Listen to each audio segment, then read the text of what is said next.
Good afternoon to everybody. We have the second part of the master plan. I call more a strategic master plan. This morning with Rouli, she was the introduction and the first part. Now we enter in the, in the main part in order to understand what could be a new way to have Elafonisos. And my friend Stavros, you introduce yourself alone after. It was one of the major contributors. We start to work together in last November around, and but just I remember, and we are just aligned to go ahead in this project. Please. Θα ήθελα να πω ότι θα δούμε μαζί αυτό το πάρα πολύ ενδιαφέρον master plan, αυτό το προσχέδιο του στρατηγικού σχεδιασμού για το νησί της Ελαφωνήσου, μια προσπάθεια που ξεκινήσαμε μαζί και με τον Σταύρο αρκετό καιρό πριν και νομίζω ότι έχουμε ακούσουμε πολλά ωραία πράγματα για το μέλλον της Ελαφωνήσου. Καλησπέρα σας. Ο Σταύρος ο Δενδρινός, αναπληρωτής καθηγητής αρχιτεκτονικής στο Δημοκρίτιο Πανεπιστήμιο της Θράκης. Αισθάνομαι λίγο αμήχανα με την έννοια ότι είναι κάπως δύσκολο να παρουσιάσεις όλες αυτές τις ιδέες που ξεκίνησαν τόσο καιρό πριν και είναι πάρα πολλά πράγματα που πρέπει να παρουσιάσεις και κυρίως που βασίζεται και σε κάποια απεικόνηση πολύ λεπτομερή, αλλά θα προσπαθήσουμε να προσπεράσουμε όλα αυτά τα εμπόδια και να σας παρουσιάσουμε τα βασικά σημεία του Master Plan.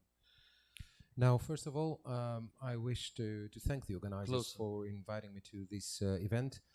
I'm an assistant professor at the Democritus University of Thrace. I'm professor of architecture. And to be honest, I'm rather frustrated to present in front of you because there are so many things that I'd like to discuss and present, and there's a lot of detailed imaging that I'd like to show, but I will try to briefly explain what are the main principles of this master plan for the island of Elafonisos. Σε αυτό το σημείο θα ήθελα να υπενθυμίσω ότι το Master Plan επιχειρεί να χαρτογραφήσει και να αποτιμήσει την υφιστάμενη κατάσταση, να τεκμηριώσει και να προτείνει μια σειρά από οικολογικές πράσινες παρεμβάσεις στον οικισμό, αλλά και σε όλο το νησί, οι οποίες θα μπορούσαν να διαμορφώσουν το περιεχόμενο ενός δικτύου τόπων, με στόχο να ενημερώσουν, να ευαισθητοποιήσουν τους επισκέπτες για την ταυτότητα και τη φυσιογνωμία του και να συνδέσουν διάφορες περιοχές ενδιαφέροντος. Now, allow me to say that the master plan aspires to identify, to assess, to better document the existing situation, and at the same time to propose a series of green ecological interventions at the greater area of Elafonisos in order to be able to form a new content of the whole island with its new interventions. And essentially, we wish to engage the visitors in order to help us reinforce the identity and the structure of the island with the different areas of interest. Έχει ως στόχο την προσέγγιση ενός προσχεδίου στρατηγικού σχεδιασμού, μιας πολιτιστικής, φυσιολατρικής, εναλλακτικής και θεματικής βιώσιμης τουριστικής και κοινοτικής ανάπτυξης με σύγχρονες υποδομές και υπηρεσίες. Now, the objective is to be able to approach a master plan which will have its own cultural, alternative, thematic, sustainable, touristic, communitary, and naturalist aspect in accordance and in relation, of course, with some contemporary infrastructure. Όπως είναι φανερό από αυτή την προσέγγιση ενός πρωτοπόρου σε φιλικές προς το περιβάλλον πρακτικές γραφείου, ο σχεδιασμός σήμερα οφείλει να λάβει υπόψη του την πολιτιστική κληρονομιά, την εθνογραφία, την πληθώρα της πληροφορίας που είναι διαθέσιμη στο διαδίκτυο και πάνω απ' όλο το περιβάλλον και τις κοινότητες που το συνδιαμορφώνουν.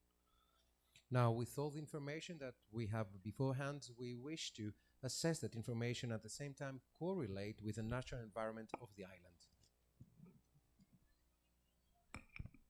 Όπως υποστηρίζει ο Κωνσταντίνος Κουσκούκης, ιατρός και πρόεδρος του Ελληνικού Συνδέσμου Τουρισμού Υγείας, μια νέα τουριστική εμπειρία με στόχο τη βιωματική σχέση με τη φύση, την πολιτιστική κληρονομιά και την ευεξία, συνδυαζόμενη με μια οικολογική προσέγγιση της φιλοξενίας, αναμένεται τα επόμενα χρόνια να ξεπεράσει όλες τις άλλες κατηγορίες πολυτελών δαπανών των εύπορων ομάδων πληθυσμού σε όλο τον κόσμο. καθώς όλο και περισσότεροι άνθρωποι αποζητούν πραγματικές μεταμορφωτικές εμπειρίες που επιτρέπουν την πνευματική και σωματική ισορροπία για τη διαχείριση του άγχους τους. Now, Okay. as Professor Kuskuki says, a new touristic experience which aims at forming a new relationship with the environment, the cultural landscape, well-being, and of course in accordance with an ecological approach of hospitality, is to be expected in the following years, and of course it will overcome all other types of the so-called luxury tourism and luxury destinations. So via this effort, we hope and we aspire that we will be able to transform the natural environment and the different areas via experiences which shall offer to people the appropriate balance between a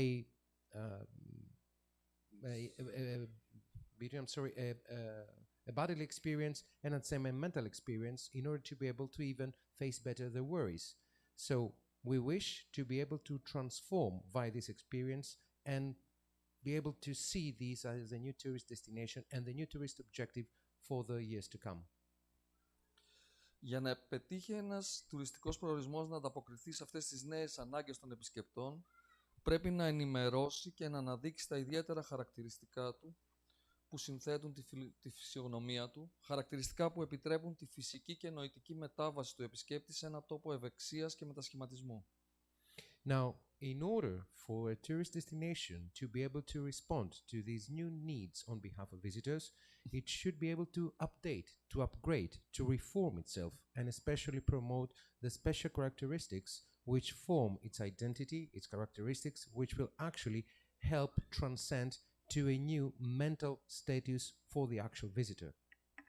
Σε ένα τόπο όπου οι επισκέπτες μπορούν, ανάλογα με τα ενδιαφέροντά τους, να συμμετέχουν σε διαφορετικές δραστηριότητες, ικανές να συνθέσουν τη φυσιογνωμία του και να μετατρέψουν το ταξίδι τους σε μια βιωματική εμπειρία μετασχηματισμού. So we're actually dealing with a new landscape where visitors will be able to correlate their own interest and to participate actively in different activities which will further help and elaborate the actual identity of the place and transform their voyage, their trip, into a truly new type experience of transformation.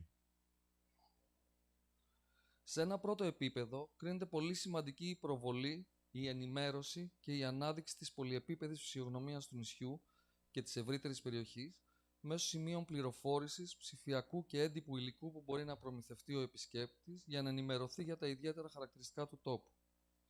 Initially, allow me to say that at a first glance and at the first level, it is of paramount importance to be able to promote, to provide information about the different levels of identity of the actual island itself and of course of the area surrounding the island via info points, via digital material and via printed material. Έχω επισκεφτεί την Ελαφώνησο πάρα πολλές φορές και έχω και πάρα πολλούς φίλους και γνωστούς που έχουν επισκεφτεί την Ελαφώνησο, αλλά πολύ λίγοι από αυτούς γνωρίζουν όλα αυτά στα οποία αναφερθήκαμε στην αρχή της παρουσίασης και ίσως βαρεθήκατε λίγο, αλλά προσπαθήσαμε να αναδείξουμε όλα αυτά τα στοιχεία τα οποία ουσιαστικά μας βοήθησαν να δημιουργήσουμε αυτή τη φυσιογνωμία. I've been visiting the islands for many years and I also have many friends who visit the island, and it seems that most of them do not really know all of the things that we discussed earlier today during the conference. So this is something that we need to take into serious consideration. Θα δείτε οι περισσότεροι...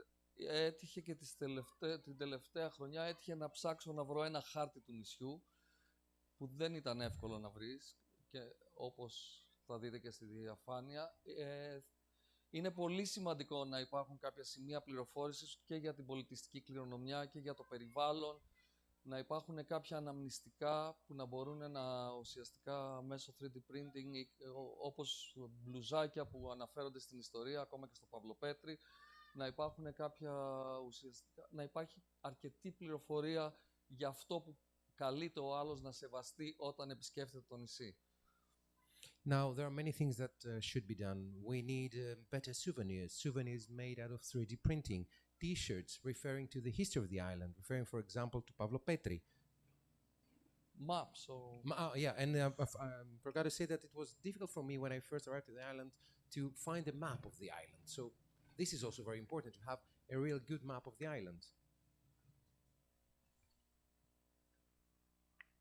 Σήμερα, η χρήση νέων τεχνολογιών όπως το VR, το AR και το XR αξιοποιείται πολύ αποτελεσματικά στη δημιουργία βιωματικών εμπειριών που αναδεικνύουν την πολιτιστική κληρονομιά. Allow me to say that today, via the utilization of new technologies like VR, AR, XR, we are in a position to be able to efficiently create some truly innovative experiences which will further promote the cultural legacy of the island itself. Η συνεργασία μου κατά τη διάρκεια της εκπαιδευτικής μου άδειας με το Creative Computing Institute του University of the Arts London μου επέτρεψε να διερευνήσω την άμεση σχέση των νέων τεχνολογιών με την πολιτιστική κληρονομιά και να έρθω σε επαφή με πολλές ερευνητικές πρωτοβουλίες όπως το Bridges που δραστηριοποιούνται σε αυτό το τομέα. Now, allow me to say that during my tenure and my collaboration with the Creative Computing Institute of University of the Arts of London, I was in a position to further research and examine the actual relationship between new technologies and the cultural information and cultural legacy, and at the same time, I was in a position to be able to see, in tangible terms, some important research initiatives like Bridges. Στις μέρες μας, η βασική πτυχή για να έρθει το κοινό σε επαφή με το περιβάλλον, ιδιαίτερα με το μακρινό παρελθόν της αρχαιότητας, είναι η συμμετοχή σε δραστηριότητες που μπορούν να δημιουργήσουν μια πιο προσωπική αίσθηση κατανόησης για τις περασμένες εποχές. Now, in order to better understand all these issues, it is of paramount importance to be able to participate in activities which shall enhance all these historic and other aspects of such a place. Το Παυλοπέτρι αποτελεί ένα μοναδικό παράδειγμα πολιτιστικής κληρονομιάς εξέχουσας σημασίας, η προβολή του, η ενημέρωση και η ανάδειξή του μέσα από ένα καινοτόμο ανοιχτό ή κλειστό χώρο μουσείου με την ευρύτερη έννοια του χώρου, όπως αυτή διαμορφώνεται σήμερα μέσα από τις ψηφιακές και βιωματικές εμπειρίες, θα μπορούσε να συμβάλλει καθοριστικά στο μετασχηματισμό της Ελαφωνήσου σε ένα μοναδικό προορισμό, όπου η εκπαιδευτική ψυχαγωγία, edutainment, θα επιχειρήσει να φέρει σε επαφή μεγάλο αριθμό επισκεπτών με το μακρινό παρελθόν. Ένα πόλο έλξης διεθνούς ακτινοβολίας ικανό να προσελκύσει επισκέπτες καθ' όλη τη διάρκεια του χρόνου. Allow me to refer to Pavlopetri. Pavlopetri is a true legacy of the cultural identity of the island, its promotion, the information around Pavlopetri, and actually the position to promote this area via an innovative, open or closed, if you wish, space or a museum, generally speaking, and utilizing the term museum as it is formed today via the digital platforms, could potentially contribute to the actual transformation of Elafonisos in a unique destination under the umbrella of the so-called edutainment, which will further help people get into greater contact with the island, attract visitors, and especially correlate the island with its own past. So it is a pole of attraction of international importance, which can and shall attract visitors throughout the year.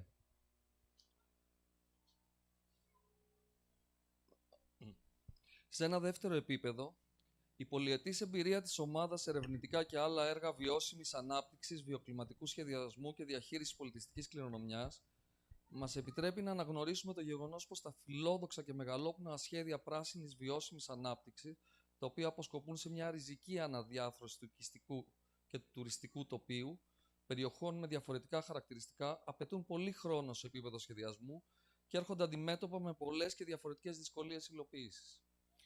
Furthermore, allow me to say that the long-term experience of the team in various research projects and other projects of sustainable development and of urban planning, and especially of management of cultural legacy, has helped us identify the fact that all these ambitious and major great projects, especially of green development and sustainable development, which further wish to move forward towards a total restructuring of the actual tourist environment and, of course, the urban landscape with different characteristics, demand a lot of time, they demand a lot of planification, and, of course, sometimes they face important challenges in terms of their implementation.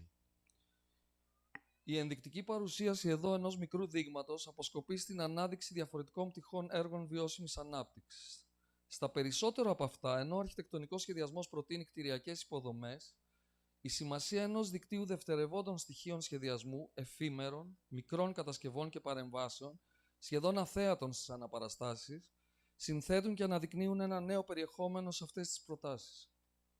Now, indicatively, we will try to showcase some of these examples which mainly aspire to be able to promote the various aspects of projects of sustainable development.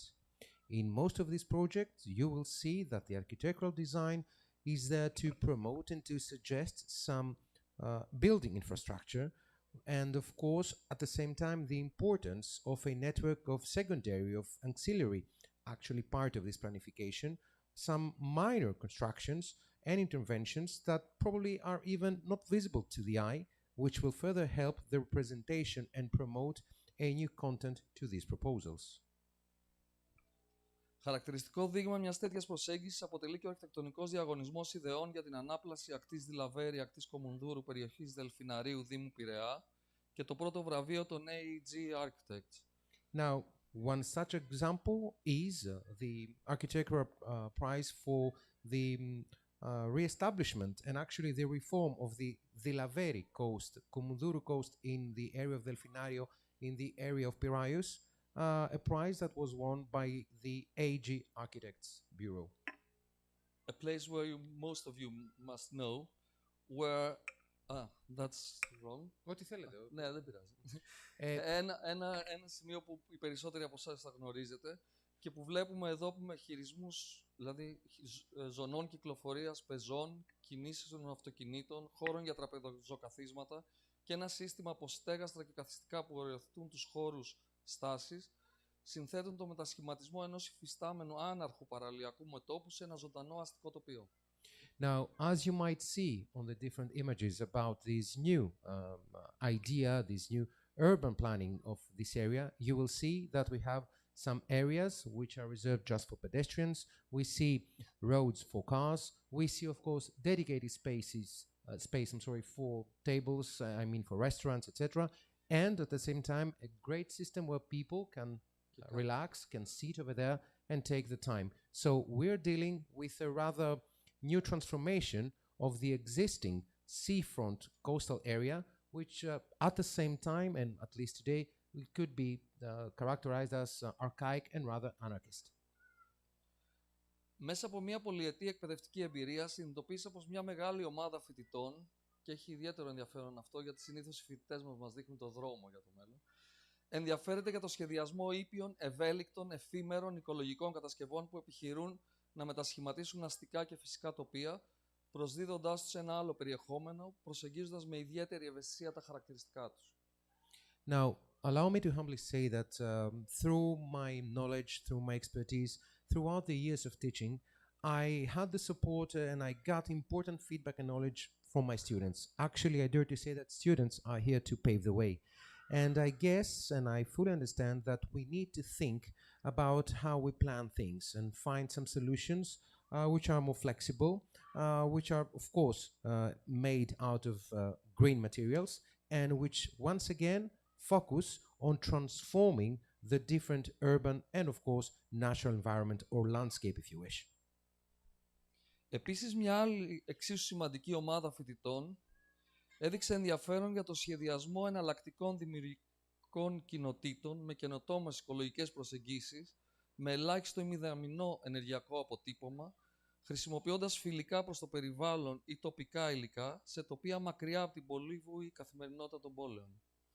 Allow me also to say that another really important team of students which was really interested in planifying, identifying, and actually designing some alternative type of, let's say, creative communities via innovative eco approach with a minimum energy footprint, managed to utilize and use some friendly to the environment materials or local materials, leaving aside the rather frustrating daily life in the city.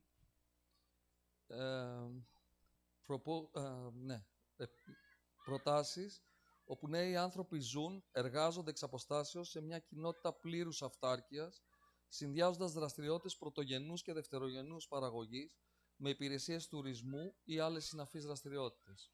We're actually talking about some new people who might work remotely, who live in a community which is fully autonomous And of course, they might also implement activities of the primary or the secondary means of production, and of course, at the same time, offer tourist services and of course, other related activities.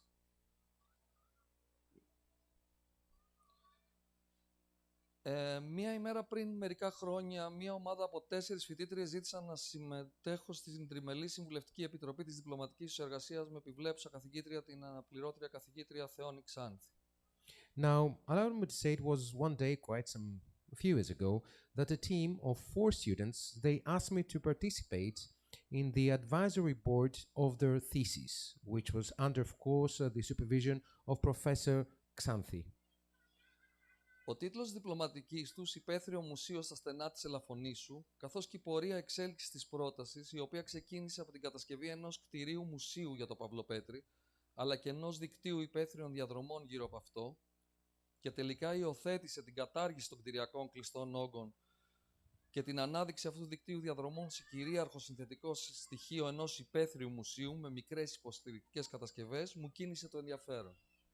And actually, the title of the thesis really attracted my interest, and I dare to say the fact that the title of their thesis was an open space museum in the Straits of Elafonisos was already intriguing. And of course, the proposal of their thesis could actually start from the construction of a building as a museum for Pavlopetri, but at the same time, a network of some open routes that one could actually circulate, and of course, to be able to see how finally all these great, voluminous buildings would not be that, let's say, useful.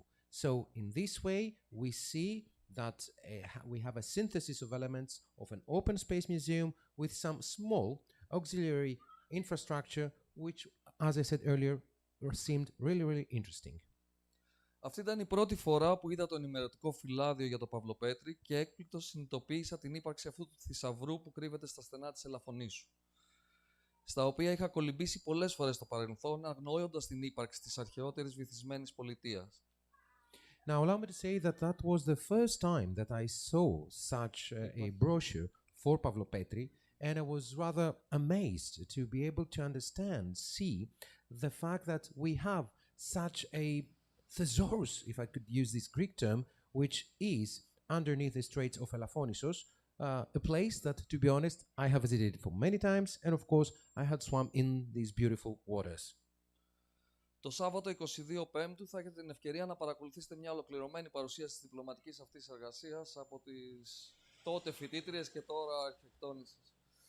Now, on Saturday, on May 22nd, you will be able to see a presentation of these master's theses by these former students, now, of course, colleagues architects. Σε συνέχεια αυτής της εκτενούς αλλά αναγκαίας παρουσίασης της οπτικής γωνίας αυτής της προσέγγισης και λαμβάνοντας υπόψη ότι τόσο το ιδιοκτησιακό καθεστώς όσο και οι αρμοδιότητες διαχείρισης περιοχών με ιδιαίτερο ενδιαφέρον έμοιαζε να είναι σε ένα βαθμό ασαφή, τα συστατικά των παρεμβάσεων που θα προτείνουμε σε επίπεδο κατασκευών, αξιοποιώντας σε πρώτη φάση υφιστάμενα παραδείγματα, απαρτίζονται από μια σειρά μικρών σε κλίμακα, ευέλικτων, εφήμερων κατασκευών, από φιλικά προς το περιβάλλον, ανακυκλωμένα και επαναχρησιμοποιούμενα υλικά. Now, allow me to say that in continuation to this very, very important presentation, we shall see a new vision of this new approach, and of course, taking into consideration the fact that the different property rights are mixed, and the fact that also the duties and obligations as far as the management of these areas are concerned are also really interesting, it seems that in order to be able to identify the best possible solution, we will see via this presentation that all interventions which are under proposition and that we shall propose actually during the March 22nd event, you will see that aspire to construct some small, flexible buildings made out of recycling material. And of course, this is the way to go if we truly wish to transform the natural landscape and of course the general area.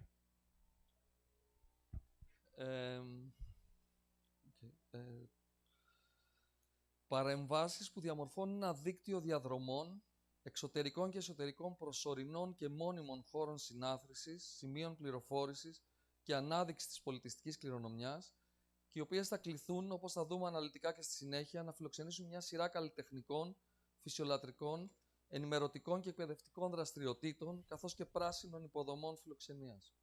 Now, allow me furthermore to say that all such interventions are here to form a network of routes, a network of open space, and also some closed areas, which will be either transient or they could be also permanent, where people could gather, could get information, could see the actual cultural element of the island, and of course, as we will see in a rather analytical way afterwards, they will be able to host a variety of artistic events, of naturalist events, of some information events, of training events, and many other activities based always and in respect with the green and eco aspect of the island. Παρεμβάσεις ικανές να φιλοξενούν δρόμενα, αλλά ταυτόχρονα να ευαισθητοποιούν και να διαμορφώνουν μια συλλογική συνείδηση στους κατοίκους, αλλά και μια παρακαταθήκη για τους επισκέπτες σχετικά με την εξέχουσα φυσιογνωμία του τόπου. Now, these interventions are here to be able, as I said, to host different activities, like artistic activities, but at the same time, they aspire to engage people, to engage the locals, to engage the tourists, in order to be able to create a so-called collective identity. A collective identity which at the same time will be a legacy for the visitors, which will further understand and explore the identity of the place.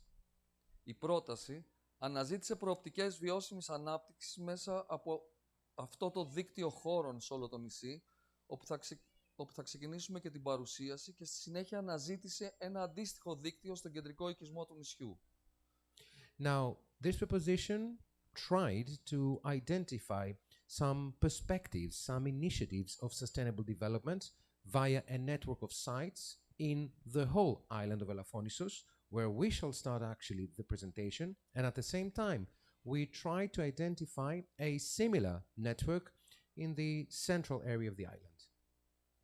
Θα δείτε εδώ, όσο μπορείτε να διακρίνετε κιόλας, τους βασικούς άξονες, δηλαδή ουσιαστικά βιώσιμη ανάπτυξη σίγουρα, sustainability, history, nature, ecology, gastronomy, art, community, και θα δείτε λίγο το υπάρχον δίκτυο κάπως του νησιού, το κεντρικό δίκτυο κυκλοφορίας των αυτοκινήτων, αλλά και τις δύο διαδρομές πεζοπορίας που αυτή τη στιγμή υπάρχουν και είναι διαθέσιμες, ενώ στον δεξιά χάρτη θα δείτε ένα πολύ ευρύτερο δίκτυο που έχουμε προσπαθήσει να προσθέσουμε τόσο διαδρομές πεζοπορίας όσο και ποδηλάτου, νέα σημεία ενδιαφέροντος που θα δούμε και λίγο πιο αναλυτικά στη συνέχεια.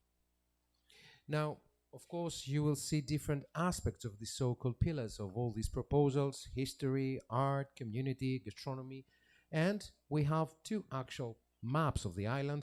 On the one hand, you can see the existing road infrastructure. We have also some two routes that one might go for a walk, and on the right part of the screen, you can see the interventions under proposal where we can create some routes for people to be able to cycle around the island or even do some walking or some trekking. Η διαδρομή μας σε αυτό το εκτεταμένο πολιτιστικό και φυσιολατρικό προτινόμενο δίκτυο σημείων ενδιαφέροντος ξεκινάει από το σημείο εκκίνησης για το νησί της Ελαφονήσου, το λιμάνι της Πούντας, τα Βιγλάφια, τη λίμνη Στρογγύλη, το Παυλοπέτρι και αναζητά τη διαμόρφωσή του από εδώ ως το ακρότατο νότιο όριό του. Now, let me explain this whole route, this whole, let's say, destination. Now, of course, as you understand, everything starts, the starting point is the port of Elafonisos, the port of Punda. Then we move forward to Viglafia, the Strogili Lagoon, Pavlopetri, and aspires in such a way to be able to form and arrive up to the lower part of the island.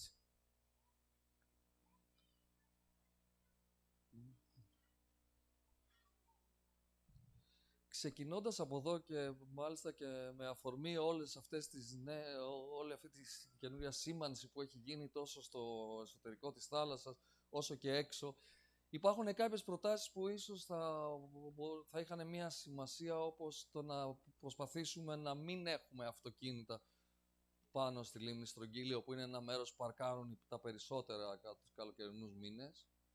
Now, in this framework, one of the different proposals is the fact that, for example, on the Strogili Lagoon, where we see today many cars that are parked, they should be, let's say, evicted. We cannot afford to have any cars on the Strogili Lagoon. This is one of the proposals. Επίσης, ξεκινώντας από το λιμάνι της Πούντας, θα μπορούσαμε να πούμε ότι χρειάζεται να υπάρχει σίγουρα μια οργανωμένη περιοχή για στάθμευσης αυτοκινήτων και σαφώς και ποδηλάτων, και θα σας πω γιατί. Γιατί οι διαδρομές που βλέπετε κάτω θα μπορούσαν κάλλιστα να είναι 2 διαδρομές, και για πεζοπορία αλλά και για ποδήλατο. Πρέπει να είναι περίπου γύρω στα 6 χιλιόμετρα, 2,5 και 3,5 κάπου εκεί, το κάτω μέρος και το πάνω, και έχουν ιδιαίτερο ενδιαφέρον, ιδιαίτερα αν διαμορφωθούν και κάποιες στάσεις ανάμεσα, και κάποιο μικρό πάρκινγκ στην είσοδο, μαζί με μια υπαίθρια διαδρομή που μπορεί να έχει περισσότερη πληροφορία. Το μικρόφωνο σας. Και ιδιαίτερα με μια υπαίθρια διαδρομή που μπορεί να έχει περισσότερη πληροφορία σε σχέση με το Παυλοπέτρι. Ακόμα στο λιμάνι της Πούντας, συγγνώμη. Ναι. Allow me to say that actually, as I said, everything starts from the Punta port. And at this area, we need to have an organized, structured parking area for cars, but also for bicycles. And actually, our proposal is that we should be able to utilize a new route for people who wish to go for cycling or even to walk. We're talking about 2 different routes, the one 2.5 kilometers and a second of 3.5. So we're dealing in total with 6 kilometers that one might go for cycling or even for trekking or walk. Επιπλέον, πέρα από την υπάρχουσα σηματοδότηση αυτή τη στιγμή στο λιμάνι της Πούντα, είναι σίγουρο ότι είναι απαραίτητο να υπάρχει ένα κιόσκι πληροφόρησης τόσο για το Παυλοπέτρι, κάτι σαφώς μεγαλύτερο από μια ταμπέλα και αυτό που έχει γίνει, αλλά και για τον υδροβιότοπο και το οικοσύστημα που έχει αναπτυχθεί στη Στρογγύλη. Και ταυτόχρονα μαζί με αυτό κάπως πρέπει να διαμορφωθούν και οι εγκαταστάσεις του λιμανιού, ώστε να είναι πιο θελκτικές για αυτόν που περιμένει και να πληροφορείται, να είναι πιο δεκτικός και προς όλη αυτή την πληροφορία. Now, as far as the port is concerned, allow me to say that an info point kiosk should be created, where we can find some information about Pavlopetri, because for the moment there's just a sign which shows the way to Pavlopetri.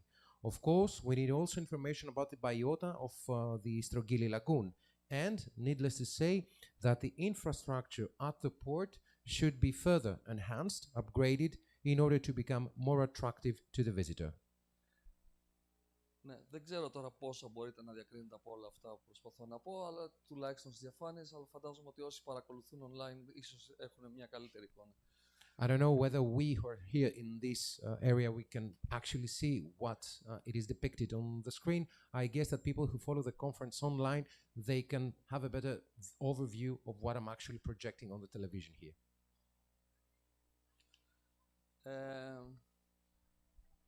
Τώρα, φτάνοντας στο νησί, ουσιαστικά βλέπουμε ξανά αυτό το διευρυμένο δίκτυο από διαδρομές πεζοπορίας, ποδηλάτου, κίνησης αυτοκινήτου, που καλό θα ήταν όσο μπορούμε να το περιορίσουμε. Βλέπουμε κάποιες από τις δραστηριότητες επίσης που θα μπορούσαν, θα δείτε ότι αυτός ο τουρισμός ευεξίας σε όλο τον κόσμο έχει δημιουργήσει μια νέα τάση. Το slide με τις καμπίνες δεν είναι πριν. Okay. Ναι. Η αυξανόμενη... δεν πειράζει τώρα για το προηγούμενο κομμάτι, θα το ξαναπώ έτσι. Ενώ δεν χρειάζεται να το μεταφράσετε. Η αυξανόμενη τάση για ταξίδια ευεξίας και μετασχηματισμού φαίνεται να είναι ένας κορυφαίος ταξιδιωτικός στόχος της επόμενης δεκαετίας, εφόσον αυτά συνδέονται άμεσα με την πνευματική χαλάρωση και την ψηφιακή αποτοξίνωση. Η ανάγκη της βιωματικής επαφής με το φυσικό περιβάλλον, τη θάλασσα, τον αέρα, τον ήλιο, τη χλωρίδα και την πανίδα του τόπου μέσω φυσιολατρικών δραστηριοτήτων και της φυγής από το αγχωτικό περιβάλλον σε οικολογικές καμπίνες, μονάδες φιλοξενίας. Μια ανάλογη περίπτωση τουρισμού είναι και το glamping, έχοντας ταυτόχρονα τη δυνατότητα συμμετοχής σε πολιτιστικές, εκπαιδευτικές εκδηλώσεις και δράσεις, αλλά και τη δυνατότητα εξαποστάσεως εργασίας σε ειδικά διαμορφωμένες υποδομές, αποτελεί και θα αποτελέσει εμφατικότερα στο μέλλον ζητούμενο πολλών εύπορων, αλλά και δημιουργικών ομάδων από την Ευρώπη και όλο τον κόσμο. There is an increasing trend for trips that have to do with well-being and personal transcendence, and this appears to be a major tourist objective for the 10 years to come. So given that all this is directly related to spiritual relaxation and detox from the digital era. So there is a great need for the experience where we come into contact with the natural environment, the sea, the air, the sun, the flora and the fauna of the place, using naturalist activities. There's a great need to escape from the stressful environment and find refuge in eco-friendly cabins or hostel units that will also provide the visitor with an opportunity to participate in numerous cultural and educational events and activities, as well as the ability to work from a distance in using specialized infrastructure. And this is something that is and will definitely become even more so in the future, a request by many groups of people that are both well off and creative. And this concerns not just Europe, but the entire world. Two examples here. Άστο λίγο. Δύο παραδείγματα εδώ για το πώς θα μπορούσαν κάποιες τέτοιες κατασκευές, μικρές κατασκευές και μικρά συγκροτήματα από καμπίνες να αξιοποιήσουν αυτάρκη και σε επίπεδο ενέργειας, αλλά στο σύνολό τους και από οικολογικά υλικά θα μπορούσαν να αξιοποιήσουν κάποια σημεία του νησιού που αυτή τη στιγμή δεν μπορούν να αξιοποιηθούν με κανένα τρόπο. Δεν μπορούμε να έχουμε τουριστικά καταλύματα, δεν είναι κοντά σε παραλίες, είναι πιθανόν σε κάποιες άγονες περιοχές λίγο πάνω από την Παναγιά κτλ. Και αυτό θα μπορούσε να είναι ένα σύστημα που θα μπορούσαμε να το αξιοποιήσουμε για να ουσιαστικά να αναπτυχθεί ο τουρισμός, ένας διαφορετικός τουρισμός σε περιοχές που είναι ευαίσθητες είτε σε επίπεδο περιβάλλοντος είτε σε επίπεδο πολιτιστικής κληρονομιάς και που δεν μπορεί να χρησιμοποιηθεί με άλλο τρόπο, με μόνιμες κατασκευές. Συγγνώμη. One way to do this would be by having small-scale constructions that will be positioned throughout the island, especially constructions be it of settlement compounds or single individual housing that will be fully autonomous in terms of energy, in terms of the material used to construct them, which can be recyclable or reused. And this can allow us to put to good use areas of the island that are not easily exploitable, some arid areas that cannot be that appealing to tourists, or some areas that are sensitive in terms of their natural environment and require a different approach and a different kind of tourism, not necessarily mainstream tourism. Αυτή είναι μια φωτογραφία που έβγαλα προχθές στη λίμνη Στρογγύλη, που δύο επισκέπτες, δεν ξέρω από ποια χώρα, είχαν βάλει τις καρέκλες τους και κοιτούσαν ουσιαστικά τον ουρανό και την άμμο και όλο αυτό. Αυτή η αίσθηση ότι μπορώ να ξεφύγω και να βρεθώ, να βάλω την καρέκλα μου κάπου και μπορεί κάποιος να μου φέρει και το φαγητό μου και να απολαύσω υψηλού επίπεδου φαγητό μέσα στη φύση ή να φιλοξενηθώ μέσα στη φύση, είναι κάτι πάρα πολύ σημαντικό και που το ψάχνει πάρα πολλοί κόσμος στον κόσμο. Πάρα πολλοί άνθρωποι και τουρίστες και επισκέπτες. So this is a photograph, a picture that I took just a couple of days ago, and it is from the Strogili Lagoon. So here we have two foreigners, tourists, I don't know where they're from, who have brought up their folding chairs, and they have set their folding chairs there, and they're just sitting in the middle of nature, enjoying the sky, enjoying the sun, enjoying the scenery. And yes, there's lots of people who just love to do that and nothing more. Escape at a place where they can be one with nature.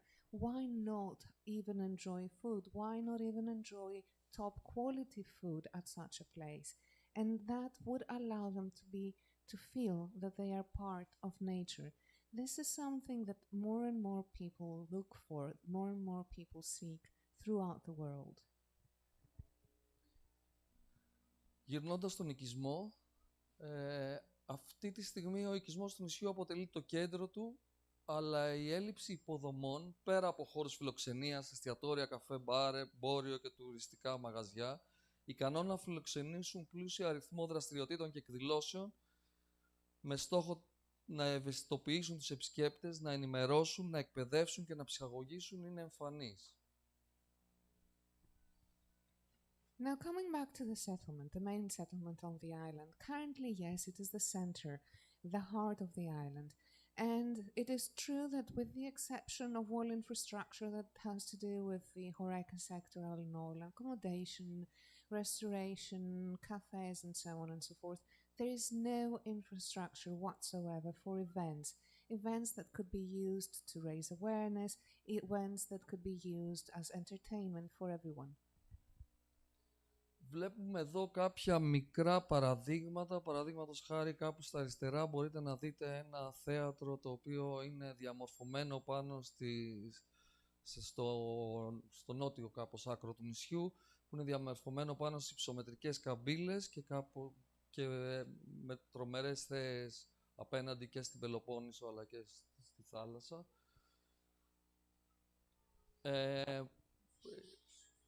Βλέπετε επίσης... that was too close.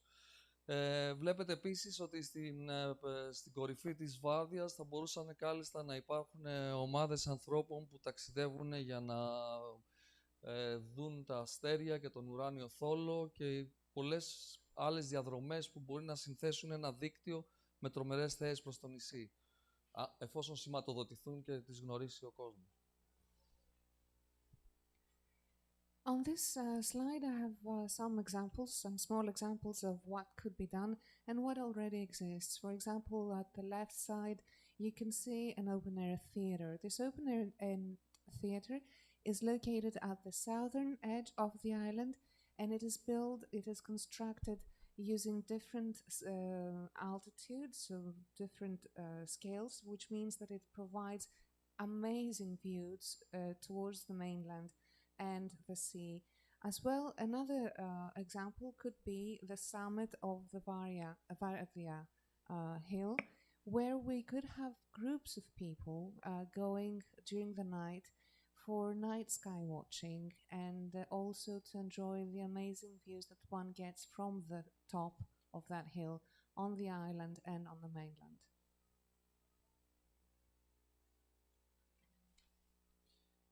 Επιστρέφοντας λοιπόν στον οικισμό, θα μπορούμε εδώ να δούμε αυτό στο οποίο αναφερθήκαμε και πριν και ίσως και σε ένα βαθμό και στην πρωινή παρουσίαση, ότι η έλλειψη υποδομών πέρα από χώρους φιλοξενίας, εστιατόρια, καφέ, μπάρ, εμπόριο και τουριστικά μαγαζιά για οποιαδήποτε άλλη εκδήλωση είναι κάπως ελλειπής.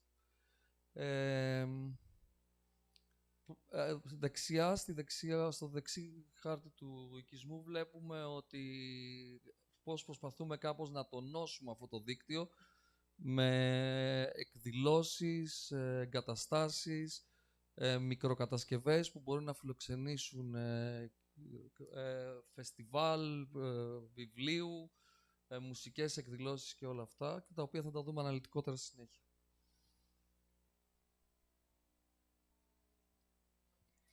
So coming back once again to the settlement, as we said earlier and as we also said this morning, there is a very marked, acute lack of infrastructure throughout the settlement, with the exception, of course, once again, of any kind of infrastructure related to restoration and accommodation.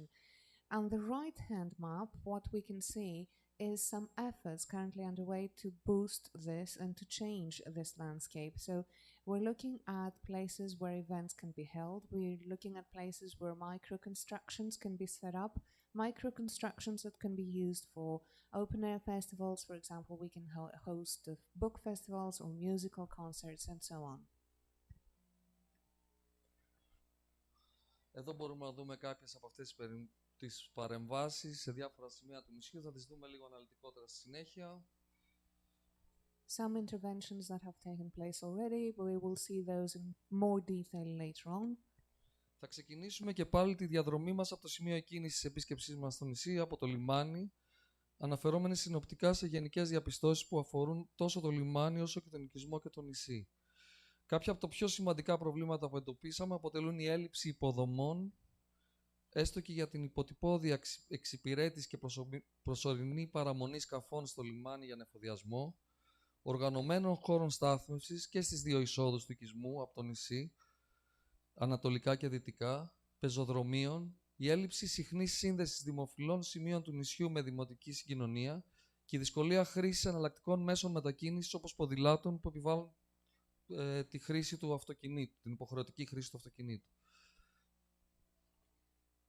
So, once again, going back to the main starting point, which is the port, one thing that we need to point out is the lack of infrastructure also pertaining to even the most rudimentary services that can be offered to ports, mooring of ports, where boats, so that they could come. Also the lack of organized parking areas in both entry points of the settlement, east and west of the island, lack of paved roads, of sidewalks, and also there is a lack of public transportation that could be uniting the various tourist attraction points all around the island. Last but not least, there is a great difficulty in using bicycles to move from one place to another, and all this creates a negative image for an island that is inundated with tourists every year.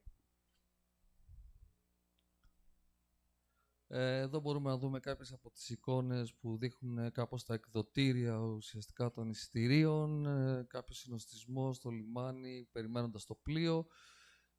Απλώς υπογραμμίζουν το πρόβλημα το οποίο συζητήσαμε. Here we can see some of the traffic congestion at the entry points to the port. We have an image of the ticket booth, and this is just for us to be able to better visualize problems such as they are during the summer. Ξεκινώντας από το σημείο του λιμανιού, θα δούμε ότι υπάρχει πάρα πολλής χώρος, όπως αναφέραμε και πριν, ανεκμετάλλευτος, που θα μπορούσε να παραλάβει θα μπορούσε να εικαστικές εγκαταστάσεις, συναυλίες, καντίνα, κάποιο χώρο στάσης, info point, ένα οργανωμένο σύστημα που τα εισιτήρια και το info point πιθανόν σε ένα οργανωμένο σύστημα από στέγαστρα, πάρκινγκ για πάρα πολλά αυτοκίνητα και πολλά άλλα. Θα δείτε ότι κάποια από αυτά τα στοιχεία, όπως οι εφελκυόμενες κατασκευές, οι τέντες τέλος πάντων που συναντάμε εδώ, και τα στέγαστρα θα τα δούμε σε πολλές διαφορετικές παρεμβάσεις, και είναι τα συστατικά των παρεμβάσεων, ήπιες παρεμβάσεις, από φιλικά στο περιβάλλον υλικά, ξύλο και πανί και μέταλλο, μόνο για τη βάση ουσιαστικά των εφελκυόμενων κατασκευών, και θα τα δούμε και σε επόμενα σημεία του οικισμού. So here we see that at the port there is a large area which is currently unused. So it's an open space that could, however, host visual art events and works of art. It could host concerts. There could be a canteen set up, or an info point that could also be linked to a better ticket booth. There could be an organized biking area. There's a lot of space here that can be exploited. And in many cases, we will be showing some portable, some mobile constructions that are environmentally friendly, such as tents and shades. They are what we call major but mild interventions, primarily because they use natural raw materials such as wood, cloth and metal. Θα δούμε τώρα παρόμοιες παρεμβάσεις και σε διάφορες άλλες περιοχές. Εδώ έχουμε προχωρήσει αμέσως μετά το λιμάνι. Υπάρχει κάποιο σημείο όπου μπορεί να γίνει η είσοδος ουσιαστικά του οικισμού με μια μικρή πλατεία και κάποιους χώρους στάθμευσης. Μπορεί να υπάρχει ένα δεύτερο info point. Βλέπουμε πάλι ότι εδώ υπάρχει το σπίτι του ψαρά που μπορεί να συνδυαστεί, πάλι να χωροθετηθεί μία τέντα, μία εφελκυόμενη κατασκευή, ένα ξύλινο στέγαστρο και να συνδυαστεί με αλλιευτικές δραστηριότητες. Και επίσης και μία τέντα που μπορεί να πάρει και εκδηλώσεις, μουσικές εκδηλώσεις ή οτιδήποτε άλλο. Αλλά βλέπετε ότι η τέντα πια λειτουργεί σαν το πόσιμο σε διαφορετικά σημεία του νησιού και οριοθετεί ένα δίκτυο. Here, moving past the port, we see that this place could become a second entry point, perhaps also another entry point for the main settlement.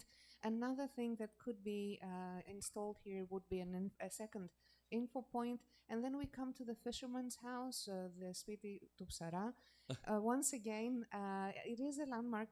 There could be a tent positioned here or some kind of wooden shade that would link this place to fishing activities.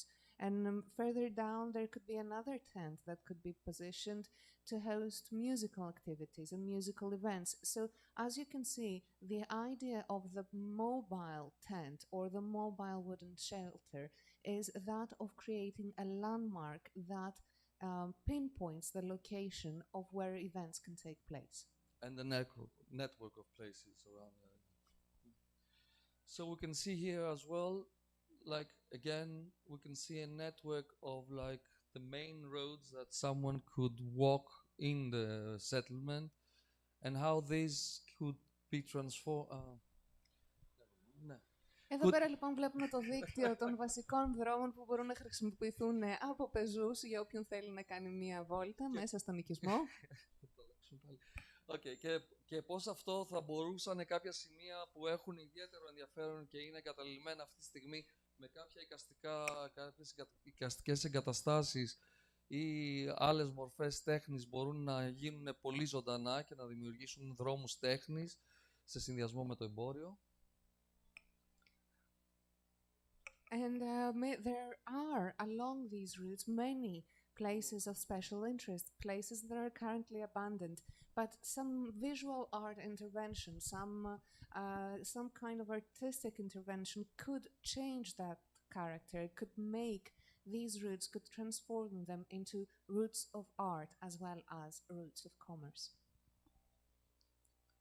Και βλέπουμε και εδώ ότι και η εκκλησία του Αγίου Σπυρίδωνα κάπως τονίζεται πάλι με αυτό το τοπόσιμο που δημιουργείται ένας χώρος στάσης δίπλα σε αυτό, το οποίο θυμίζει και λίγο πανιά από ιστιοπλοϊκά, άρα είναι πολύ συμβατό με την εικόνα του νησιού και με τους ψαράδες πιθανόν. And coming all the way up to the church of Agios Spyridon, we see that this intervention, this installation can also serve as a landmark. Here what the idea is to use cloth that will be reminiscent of sails on a sailboat, and that makes it even more compatible to the overall image of the island, an island traditionally of fishermen.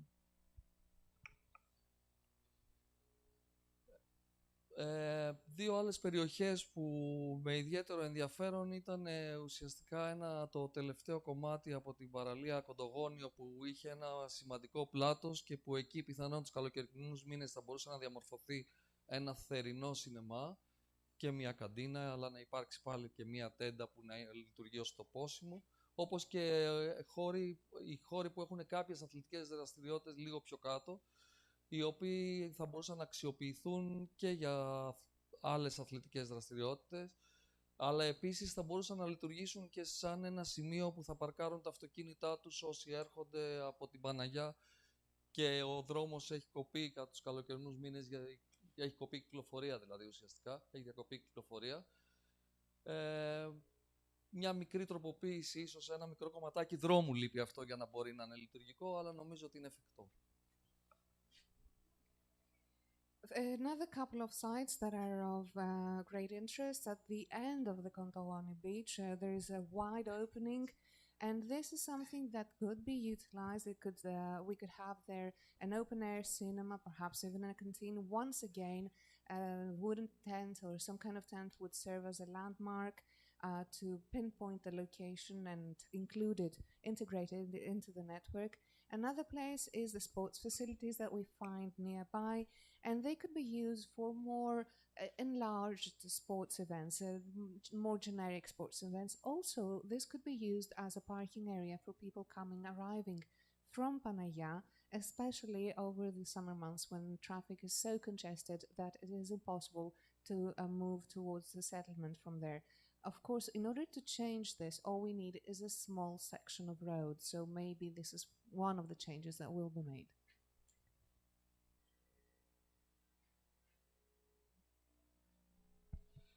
Τέλος, η Ελαφώνησος είναι ένα μικρό νησί με μικρό αριθμό κατοίκων, ο οποίος διπλασιάζεται το καλοκαίρι και μαζικό τουρισμό.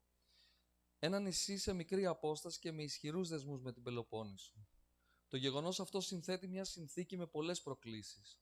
Από τη μία, δεν έχει αρκετό πληθυσμό για να μπορέσει να αποτελέσει ένα τόπο ελκυστικό για την εγκατάσταση νέων κατοίκων, αλλά από την άλλη, καθώς εμφανίζεται μια ανεξήγητη αυξητική τάση προς αυτή την κατεύθυνση,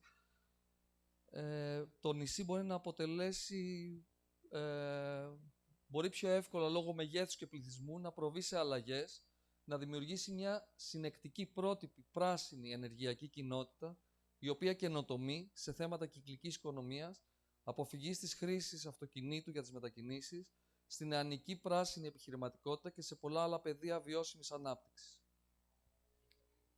In conclusion, Elafonisos is a small island, and an island with a small amount of permanent citizens and locals, which, however, doubles over the summer. Also, it is an island that attracts massive tourism. It is very close and very closely knitted to the Peloponnese, and this creates a state of play that is filled with challenges and contradictions. On one hand, it does not have enough local population to make the island attractive for new citizens, for new people to move in. And on the other hand, because of the upgoing trend of tourism, this is also an island that can very, very easily undertake changes and create a collective and model green energy community that will be able to innovate in circular economy issues when it comes to avoiding using cars in order to for local transportations, in the framework of a youth green entrepreneurship, and in many other sectors of sustainable development. Όλοι μας συνειδητοποιούμε πως ζούμε σε μια εποχή άκρατης κατανάλωσης, σε μια εποχή που προτιμάμε αντικείμενα φτηνά, αναλώσιμα, μιας χρήσης που παράγουν ένα τερατώδη όγκο σκουπιδιών και αποβλήτων, δύσκολα διαχειρίσιμο σε παγκόσμιο επίπεδο. Είναι προφανές πως ο μαζικός εποχιακός τουρισμός της Ελαφωνήσου αφήνει ένα βαρύ αποτύπωμα που μας καλεί να το διαχειριστούμε. We all realize that we live at a time of excessive consumption, overconsumption. And this is a time where we all choose to buy cheap objects that are consumables, that are one single use, that produce an overwhelming amount and volume of waste, which is difficult to manage at an international scale. It is obvious, of course, that massive seasonal tourism in Elafonisos leaves behind a heavy footprint that we need to manage. Η ανάπτυξη νεανικής και καινοτόμου πράσινης επιχειρηματικότητας, η οποία μπορεί να σχετίζεται με τη διαχείριση των πλαστικών, τη στοχευμένη ανακύκλωση και επαναχρησιμοποίηση υλικών, τη δημιουργία υποδομής οικολογικής και φυσιολατρικής φιλοξενίας και αναψυχής με στόχο την ευεξία και την ανάδειξη των ιδιαίτερων χαρακτηριστικών του τόπου μέσω της παραγωγής ενημερωτικών αναμνηστικών αντικειμένων, μπορεί να αποτελέσει κίνητρο η τοπική κοινωνία να διαμορφώσει μια ενεργή, οικολογική, καινοτόμα και δημιουργική κοινότητα, ικανή να προσελκύσει νέους μόνιμους κατοίκους που αναζητούν να αποδράσουν από την αγχωτική καθημερινότητα των πόλεων. It would be wise to see grow a youthful and innovative green entrepreneurship that can be linked to waste management, plastic management, to targeted recycling and reuse of materials, to the creation of infrastructure that is both ecological and naturalist in terms of its hospitalization provided and the restoration provided. And all that with a view to well-being, with a view to showcasing the the special characteristics of our island by producing brochures, by producing souvenirs that could also be at the same time an incentive for the local community to create an active, ecological, innovative in terms of energy and creative community that will be capable of attracting new permanent citizens seeking to escape from the stressful reality and day-to-day life of cities. Ένα παράδειγμα με εύκολη εφαρμογή είναι η 3D printing ανακύκλωση με τη μέθοδο DRAM. Θα μπορούσαμε να δούμε πολύ πιο αναλυτικά πράγματα, αναφέρονται στο Master Plan, όπου πολύ εύκολα μπορούμε με συλλογή πλαστικού και μια μικρή μονάδα να μετατρέψουμε μέσω 3D printing σκουπίδια, ουσιαστικά πλαστικά σε αντικείμενα αναμνηστικά ή οτιδήποτε. Θα τρέξουμε λίγο γιατί έχουμε καθυστερήσει. Είναι λίγο δύσκολο. Ναι, ναι, κλείνω τώρα. Είναι λίγο δύσκολο όλα αυτά να τα μπορέσουμε να τα συνοψίσουμε λοιπόν σε μία παρουσίαση. Πολλά πράγματα όπως πρωτοβουλίες του ΟΗΕ, όπως το παράδειγμα της Βαμβακού, όπως πολλά άλλα που πιθανόν μέσω ερευνητικών προγραμμάτων μπορούν να υλοποιηθούν σε συνεργασία με το Δήμο και την Περιφέρεια. Ευχαριστούμε πάρα πολύ τον Ενρίκο Τόγια και την Ελαφώνησος Eco. Και κλείνω με την ευχή η Ελαφώνησος να αγκαλιάσει καινοτόμες προτάσεις βιώσιμης ανάπτυξης και αειοφορίας και να μας αποτελέσει ένα πρωτοπόρο νησί στη διαμόρφωση μιας πολιτιστικής, φυσιολατρικής, εναλλακτικής και θεματικής βιώσιμης τουριστικής ανάπτυξης. Ευχαριστώ. We wish to thank the organizers for inviting us to this event. Of course, there are so many different examples, like the revival of Vamvakou and many other sites all over Greece that have been implementing such master plans and innovative ideas to revitalize different areas. So we're really looking forward to participating in such initiatives in Elafonisos. Okay, thanks. Now we go to the English, because in the room we have 1, 2, 3, 4. We had 5 architects. Again, I believe that what we had to understand that is the first time that we start to have for Elafonisos what we call a master plan. And it is just a starting point. That means that if you want to have in the future from the European community or also from Greece, again, eventually opportunity to have some money they could receive in Elafonisos. We need to start with something, and it is a way to start a new way of having in the future. Elafonisos could have not only what we are doing now, a new house or new piece or something else, but in a more attractive and in more what could say the strategic way. Now we have the second part of our afternoon. We have 2 friend architects, and I met David by chance because I saw an article from him in the French newspaper, and I saw that he works in France, but he's in love with Greece, and he built a house very ecological inside the Finicus area. And I think it is good to have some example on how we could do something differently in a Natura 2000 area, because also Finicus is inside Natura 2000 area. And talking with David, he said, but I have a very good friend that is Theo, and he said that David is a very quite big architect structure, and it is good to have also from him some idea how we could build in ecological way And again, not only in New York or in Tel Aviv or in Dubai, but also in some island, some place. And I think that there is something that Theo did it in an island in the Ionian Sea. It's good to have their point of view, and also being the first time in Elafonisos, what could be their contribution in order to have for our symposium some new idea. I leave now, we have no more Greek translation, we go directly to English because we videotape and we streamline all this one. The objective is step number 2. I know that Theo needs to leave tomorrow, but David will stay a couple of days more. I believe it is a good idea to rethink what you have presented, what was presented. Is there some practical idea that could be applied? David, the floor is yours. Do you know, you have contact, yes? Matteo, you know how to, they have some presented, something?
Good afternoon. Thank you.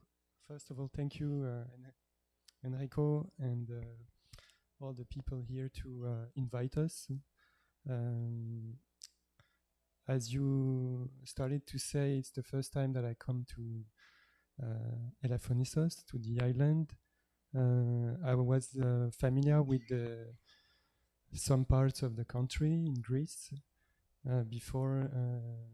I used to come almost once a year, and what I wanted to show today is a series of projects, all having in common the Mediterranean area. Could you? So I entitled my presentation "Mediterranean Ecosystems."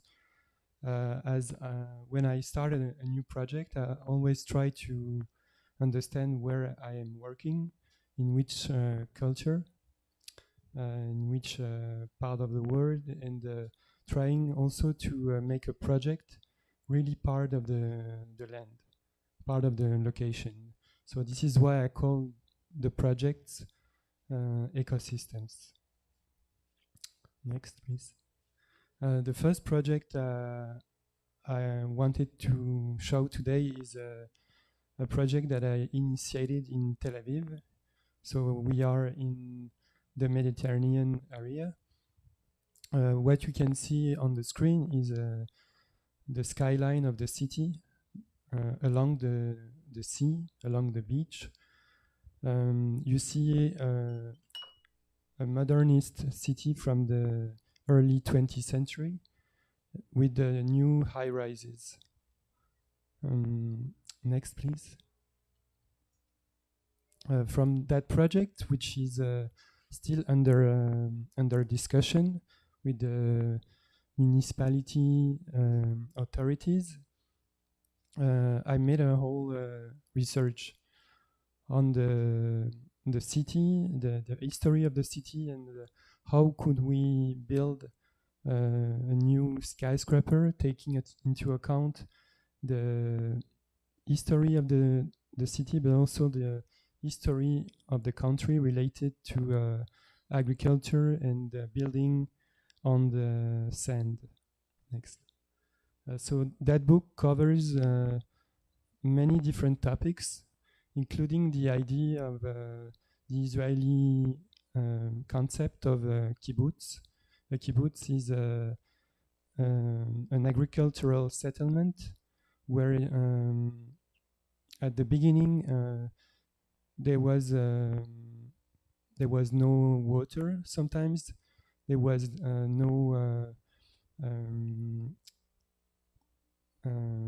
basics to provide living in sort of a community.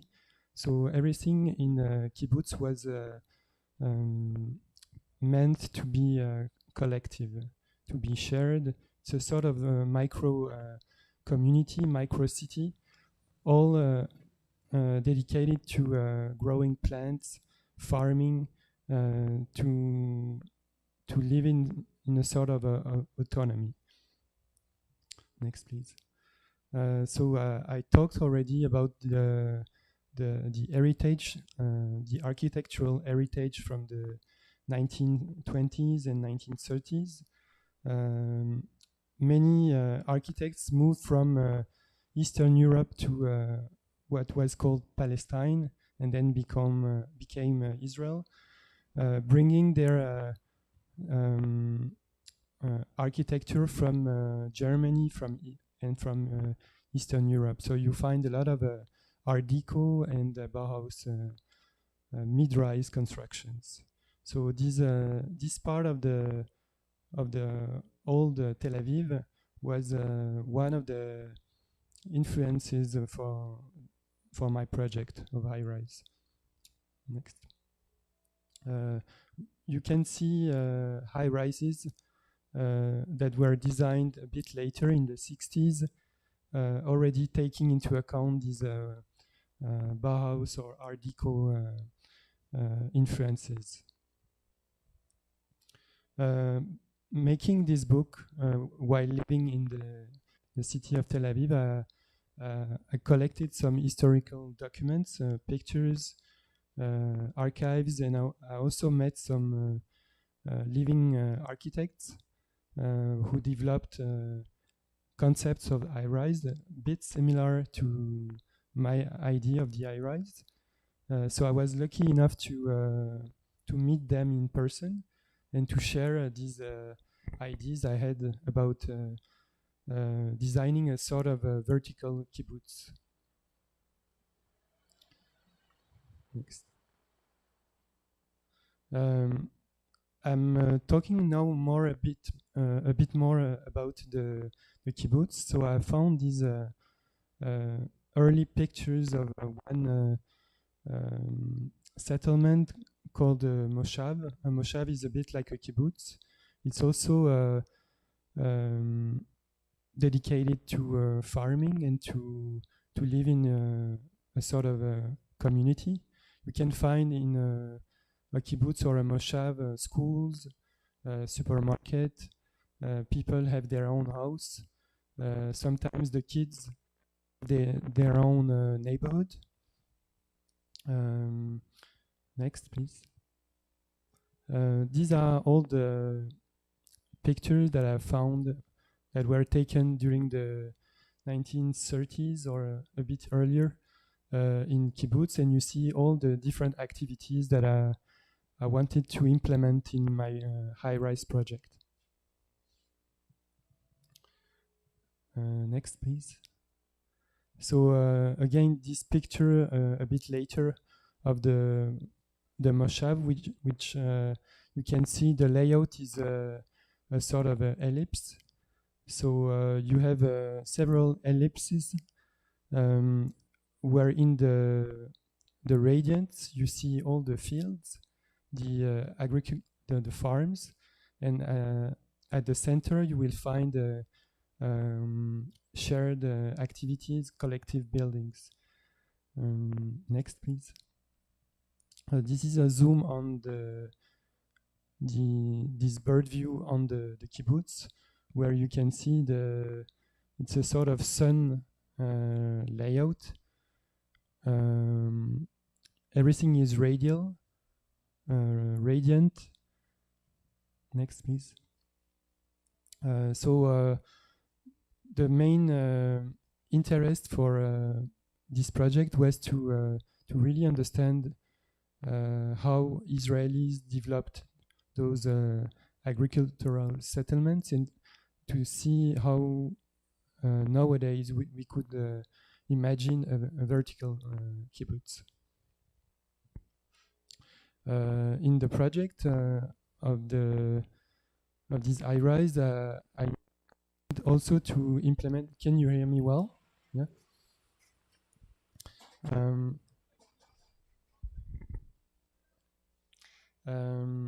There are several activities in the high-rise.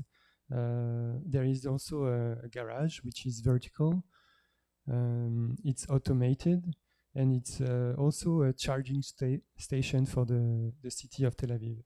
So you would park your car in the high-rise, and you are able to charge it. We can find that shared system in many European cities now.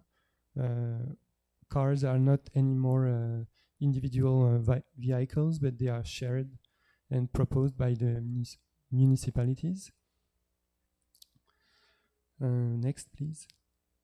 So at the beginning of this project, and this is what I show also in the book, I started sketching and sort of synthesizing most of the ideas through these first sketches. Next, please.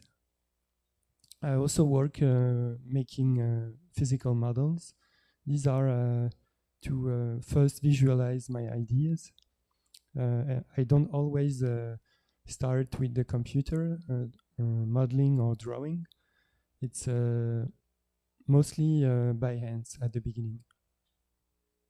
And slowly the project gets resolution or definition. And through the digital modeling, the computer, we can now also relate the CAD drawing with the construction. And this is what I'm going to talk a bit later. Next, please. So here at the end of the book, I show a sort of a 3D section with all the activities that are in the project. Next, please. And to end with the final pictures of the project, this is a sort of a synthesis of all the research I've made during 2 years while working and living in Tel Aviv. Next. Next, please. These are interior pictures showing how the vertical and automated garage looks like. Next, please. The project, Grand Mediterranean, that's the name of the project, is located in the center of the city, and it's also located on a historical piazza. And this public space was remodeled together with the new project. Next. You saw maybe my first sketches and the first physical models. This is called a topology. By distorting slabs made of concrete, and by combining two different slabs, this is the kind of space you obtain. Plans showing typical activities on a circular layout. Next. From that project showing collective activities as the vertical garage, the apartments, other shared programs, I wanted to develop again the garage part of the high-rise, but by proposing just the garage to the city of Paris. Next. Together with the architecture, I also designed a vehicle. This vehicle is autonomous.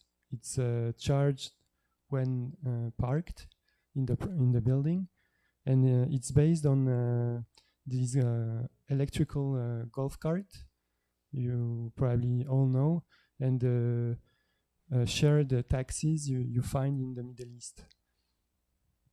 So I just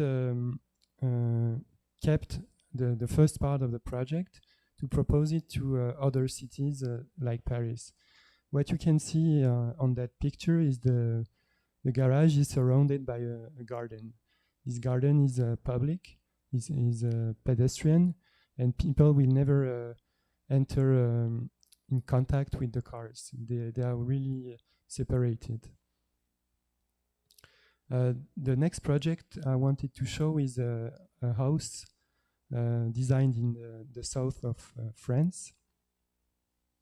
So when I first discovered the land, I did a sort of a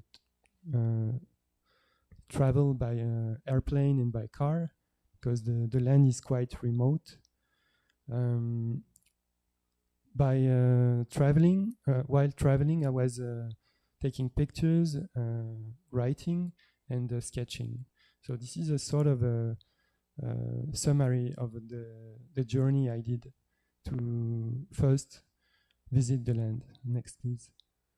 The house would be facing the sea, and the first idea we had with the clients is to keep the house quite secret, hidden, and to collect as possible the rainwaters to give the house the possibility to be autonomous. They have a beautiful car, and they wanted to have a look at their car most of the time. So the car remains outside. Next, please. But we used the roof as the main manifesto for this project. So from here, when you arrive, this is what you see from the house. The house is made of is built with concrete, and we use also other materials such as ceramics to cover the house, to insulate thermically and acoustically the house. Everything here was designed with the computer and made by rapid manufacturing. So this is what the clients and the guests would see when they arrived to the house. Next. And this is the main entrance. So the way we are trying to be to respect the land and the local features of the land is to integrate existing rocks, for instance, inside the design. So the rocks you see on the left part of the house was there, and we kept it in between the exteriors and the interiors of the project. So we maximize with this large roof the views on the ocean, that the windows are fully openable also. So from the living room, here we are on the terrace. We are looking to the kitchen, and we see the car behind the kitchen. Next, please. So by designing on the computer, by modeling with the digital tools, we are able to control most of the aspects of the design, but also of the construction. Next, please. Next. Here are some plans showing the context and the house. Next. So you see a lot of topography. This was quite hard to keep in the same state. This is why we worked with this large roof, and we almost didn't modify the existing nature or topography. This is the ground floor. So once you enter the house, you see a lot of different steps or levels. Next. And the bedroom floor is troglodyte, so it's digged into the rock. Next.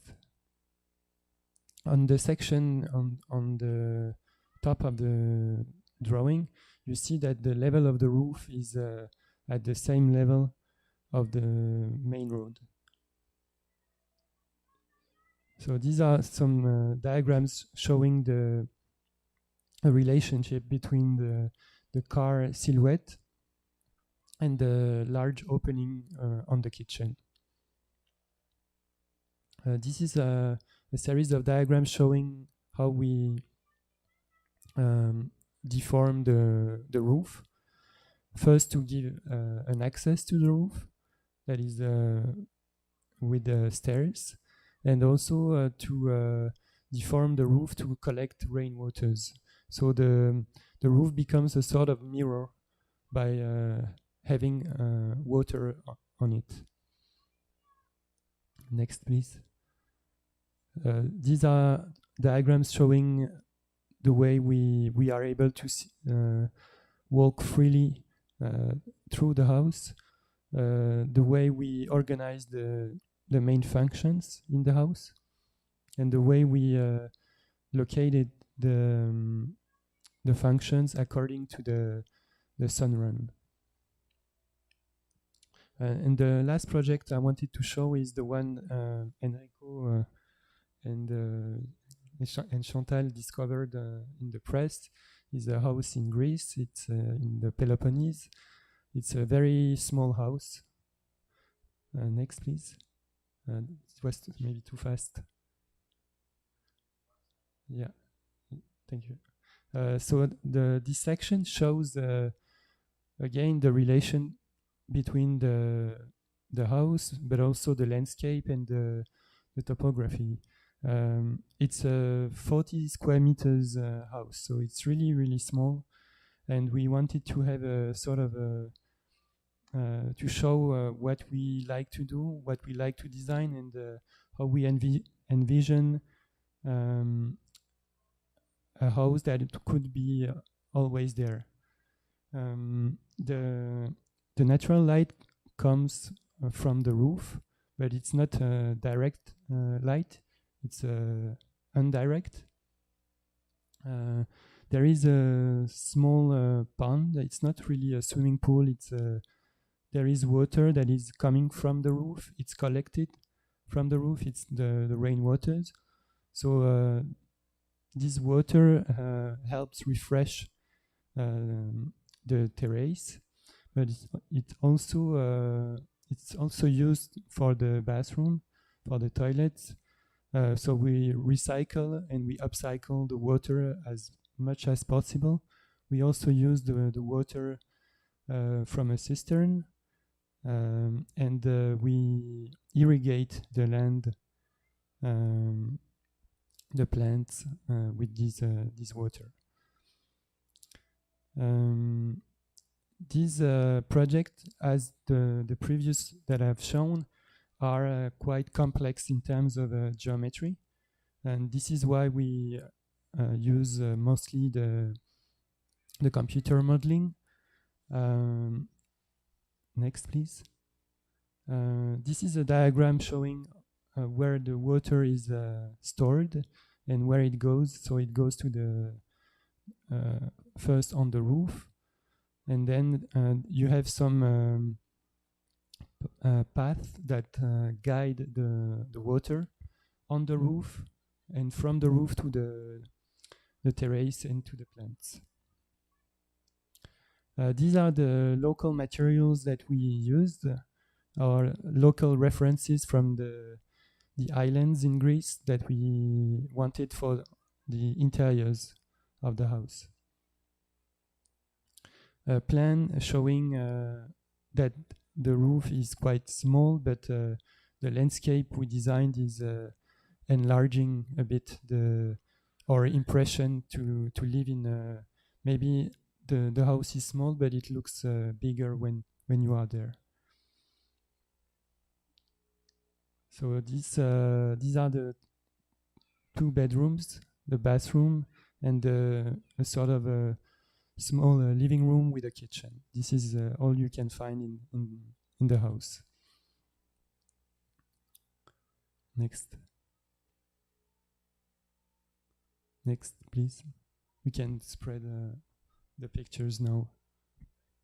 You can continue.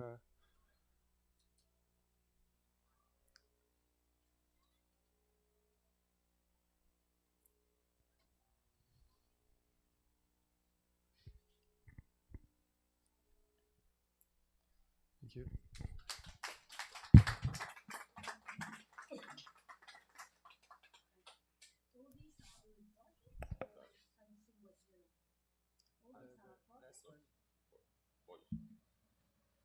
These are project or anything was realized already? Cosmos, the last one, is built. It's done.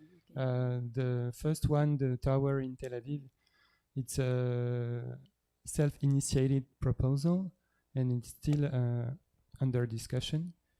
The house in France is ongoing, but I don't know when it's going to be built. Yeah.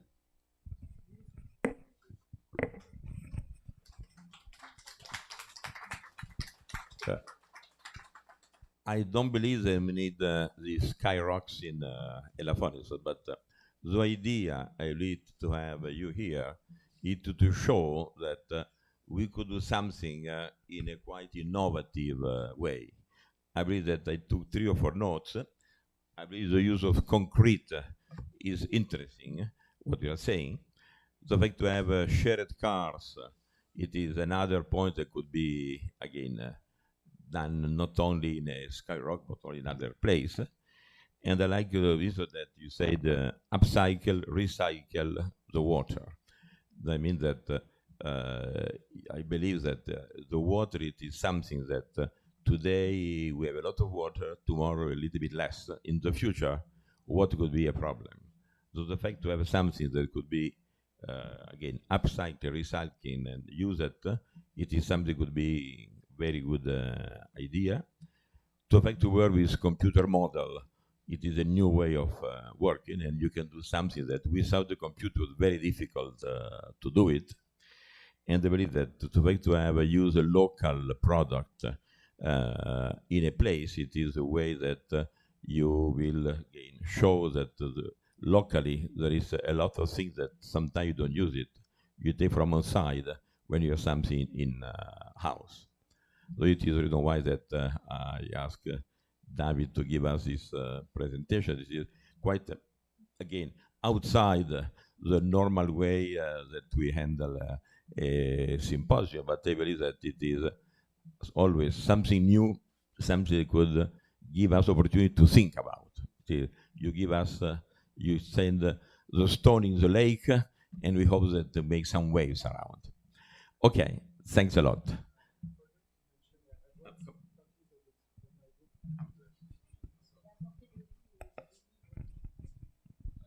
I brought some copies of my book. They are just there if you want to look at it.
afternoon, everyone. My name is Theo Lalis. I run a practice called Lassa Architects with offices in London and Brussels.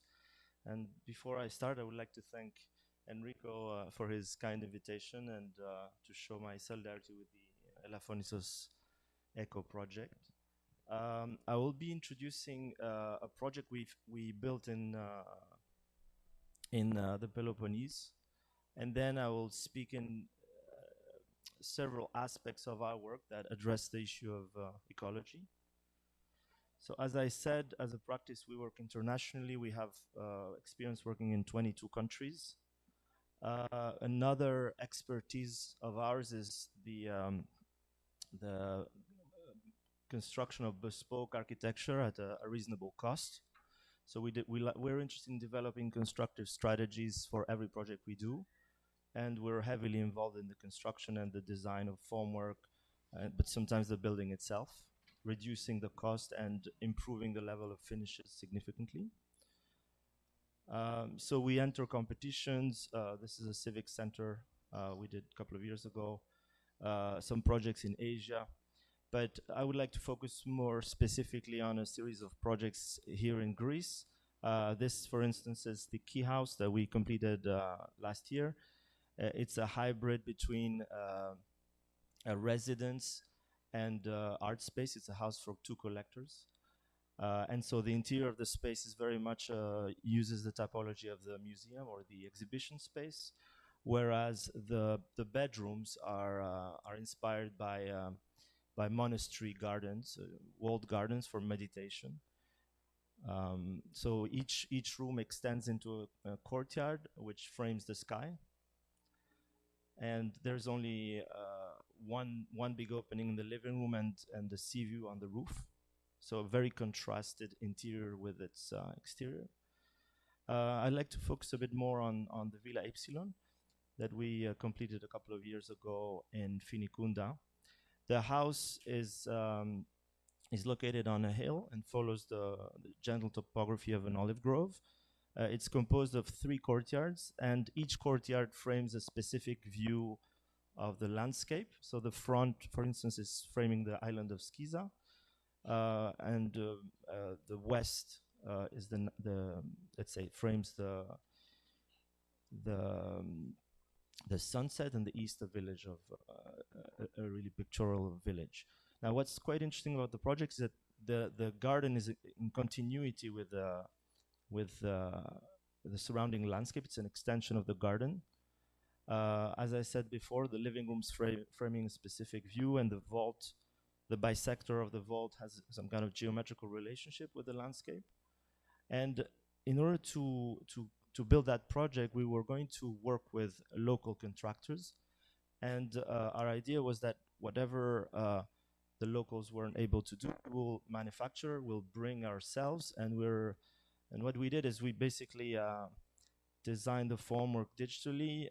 We then bought a CNC machine, cut all the panels, shipped that to Greece, and assembled that in just 4 days, allowing the cost to be extremely affordable, and at the same time to having a high level of finishes.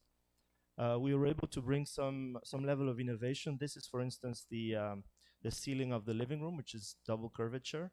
A similar space in the region is the tomb of Agamemnon, which also, because of its double curvature, produces a problem of echo. So we used a system of lost formwork, which is a formwork that remains after the construction, where the ceiling acts as an acoustic ceiling and integrates lighting, and it also takes the double curvature of the terrain. It's composed of 3 courtyards that are occupied throughout the day. We think that one of the problems of Mediterranean houses is that they're obsessed with the panoramic view of the sea. And with that project, we'd like to emphasize the entire periphery of the house, so the olive grove as much as the sea view. We feel that the back of the house is usually neglected, is where you have the air conditioner and the car. So that's why some kind of rotation throughout those courtyards throughout the day was important for us, so that we can enjoy the scale of olive tree trunk as much as the sea that we see from everywhere. So That's the southern view, which has a swimming pool and a framing of the island of Skiza. And as you can see, the house doesn't protrude the height of the olive trees. It was a strategy for planning, actually, to say that we're going to build on a hill and we're not going to be visible from anywhere. So actually in the area there are a lot of houses which are, everybody's trying to make a statement. So one is an hexagon, the other it's like a medieval castle, the third one is a box. And we said, well, all we want is maybe disappear and blend with this beautiful landscape. So all we see actually from the house is a courtyard at a time. You don't perceive the house as an object that's dominating a site, but rather you can only perceive a third of it at a time. Or the interior is also all bespoke. So with the machine that we use to cut the formwork, we're able to produce all the furniture ourselves. So these are some examples. And another important characteristic, which is important for an office like ours, is that it was a paperless construction. So it's a construction site that didn't require the use of plans.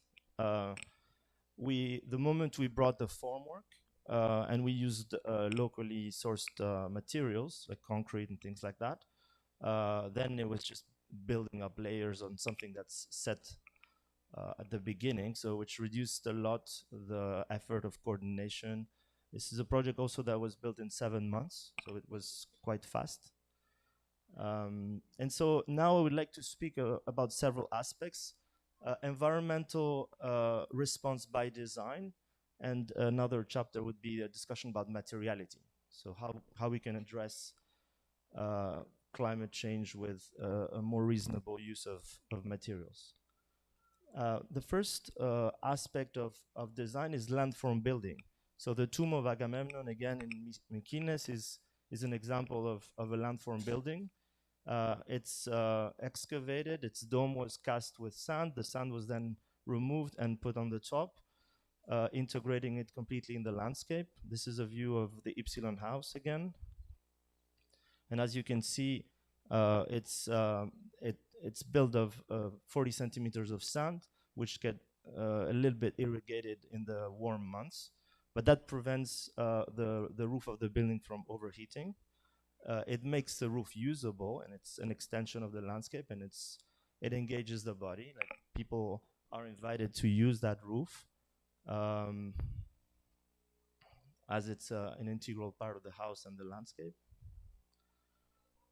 And we're developing right now a house that's almost complete in Lefkada, which is also in a 45-degree slope terrain that's sloping to the sea, and all the bedrooms are integrated in the landscape.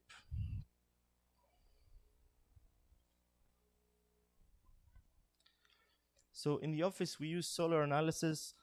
First, we use solar analysis to basically curate occupancy. So in other words, with the design of the form of the building, we decided that the east courtyard would have a shadow until 11:30 in the summer, so that we could have breakfast. Then the shadow shifts from 1:30 to the east, so we could have lunch. And that in that way, through designing shadows, we designed an activity that revolves around the house and let's say living routines.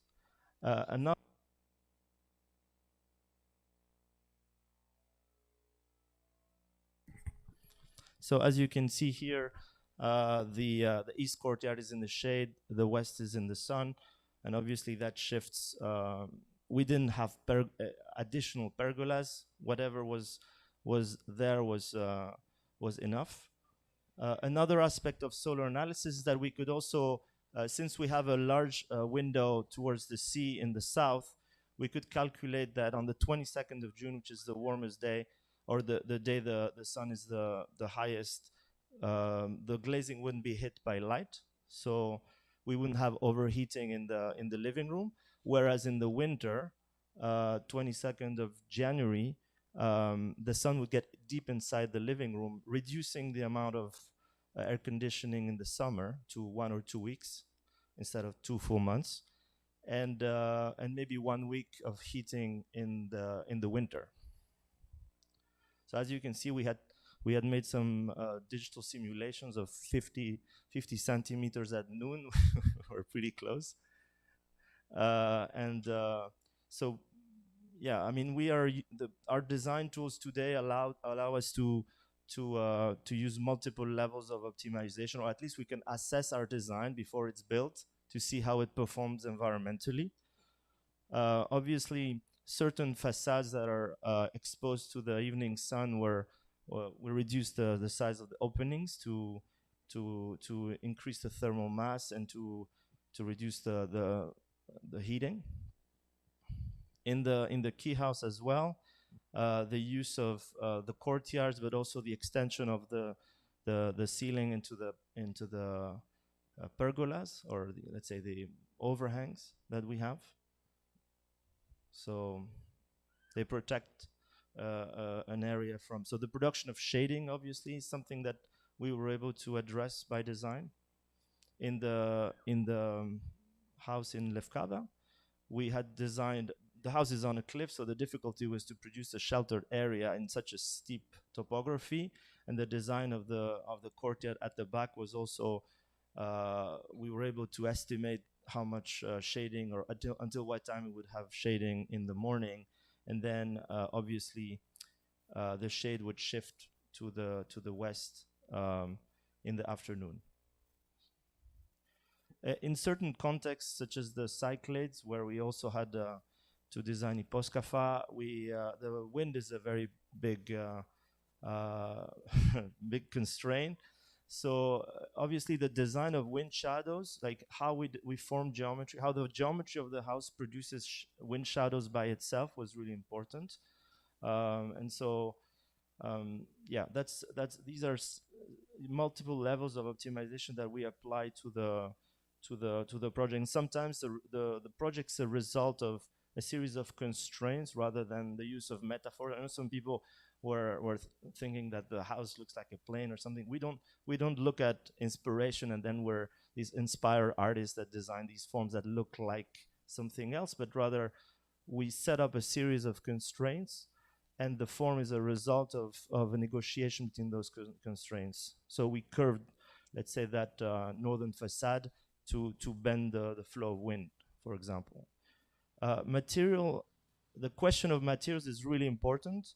The construction industry is responsible for about 12% of carbon emissions. And so first thing we need to do is to problematize the supply chain of building products, as these are, there's an opacity about their carbon footprint, and an opacity about the labor conditions in which they were produced. So when we order a material product from a catalog, we don't know who built it and where in the world and under which conditions. So obviously the problem of transportation adds to that. So we're very much engaged in, let's say, adopting constructive strategies that employ locally sourced materials. And this obviously shows this kind of apocalyptic condition of architecture today, where we have an overlay of disposable mechanical systems that will be obsolete in a 5-year period. And from a condition where, you know, a wall is made out of 15 different layers of materials, and that is 15 problems of supply chain today and 15 companies to coordinate. We were thinking of using a mono-material strategy. So going back to the construction of stone or earth, but through the use of technology. Another aspect is the recycling of building elements. In the case of the key house, the facade had these ripples, and so we collaborated with a local company, Lamia, that is doing specializing in fish crates and other construction elements, and we developed this formwork system that was used to cast the concrete. So that's the strategy. So first of all, we laser cut a series of guides. The foam was placed on those guides. Then the concrete was poured. That's the outcome. And we basically recut the formwork and we reused it in the thickness of the wall as insulation. So the entire formwork was recycled as the insulation of the building. Another example that we discussed previously was the ceiling of the Villa Ypsilon, which must have cost, I mean, the material cost was something around 750 euros. Maybe with inflation, you can triple that, but nevertheless, even if you added our labor, the automation and the digital cutting, it still is unbeatable in terms of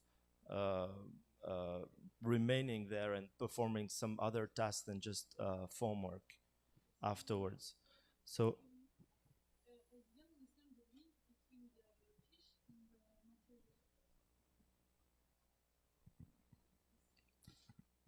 this company is based in Lamia. They produce fish crates, and they happen to have a machine that we were able to use that reads our digital files, and so we had to cut this. We had them cut this bespoke formwork element that you can see here. That's used as formwork, and so basically it's huge blocks that are hot wire cut using digital files. And then after we cast the walls, so here you can see the exact setup. So you have laser cut MDF guides. On top of that, you have the polystyrene, so the white. The local formwork guy propped everything together. This is the outcome of the concrete facade.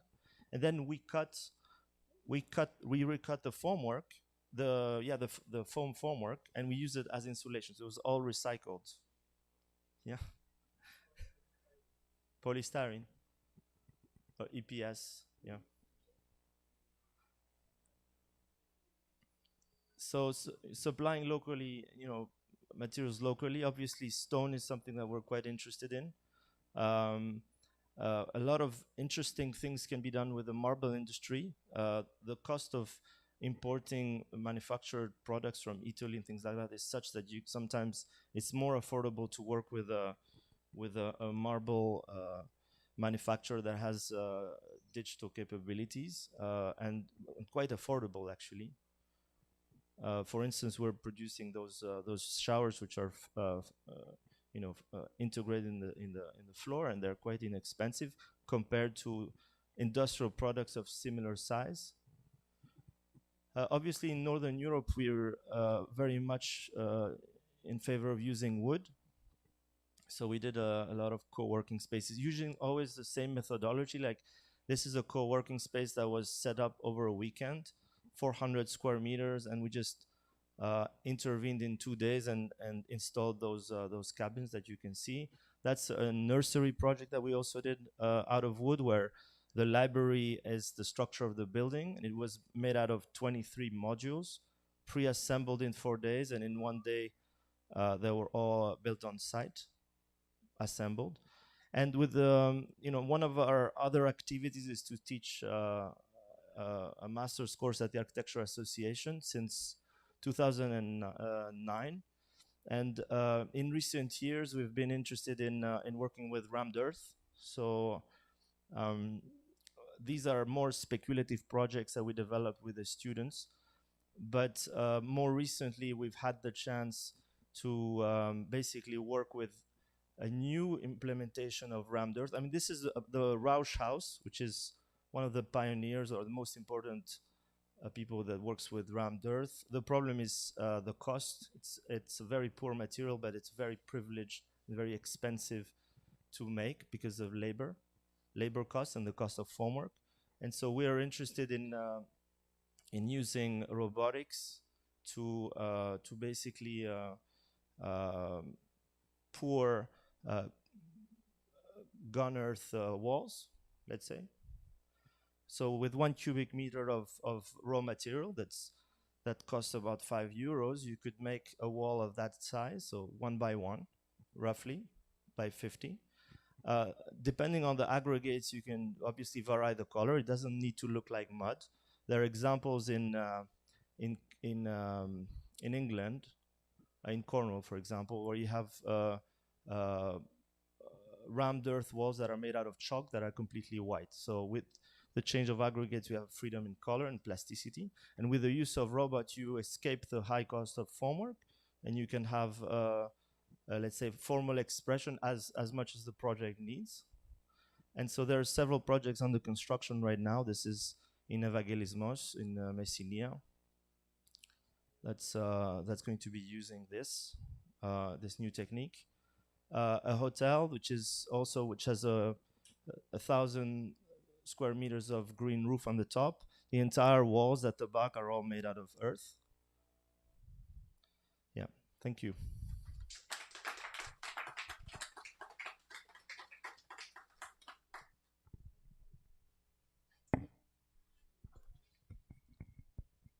Thanks a lot, Theo. Hello? Yes, 1, 2, 3. Okay. So you see that the afternoon we had, again, a new idea, and I believe that the main concept is that working also with, in a local way, but in a different way, not in traditional one, you could obtain lower cost, better quality, and to think about which kind of material you could use it. That in the past it was is not traditional, but in a way that you could have something new and inspiring. Yeah, I believe that. And just with your experience, you do it in a different part of the world. What is the difference working in Greece versus working in the other country?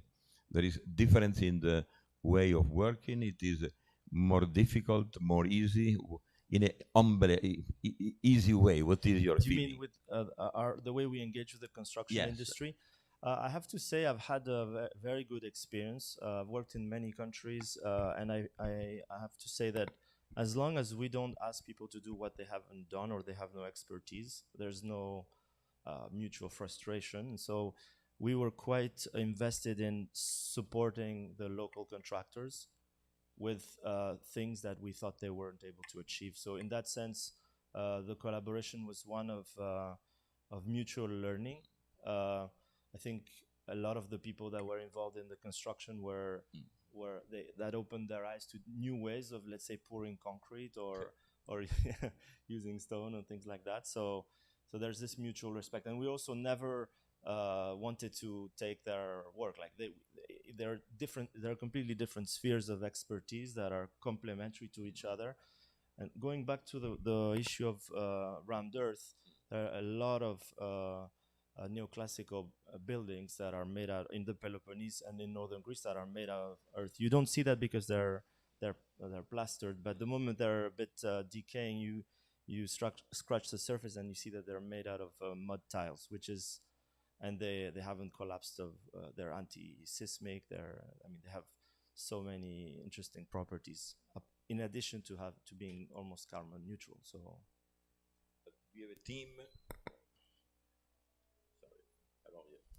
Do you have a team that you work with you? They come from your company, or what is the way that you are working? You bring down. So, for example, the marble that so we work for the core of the building, so the walls and the columns and structure. We always work with the local contractors.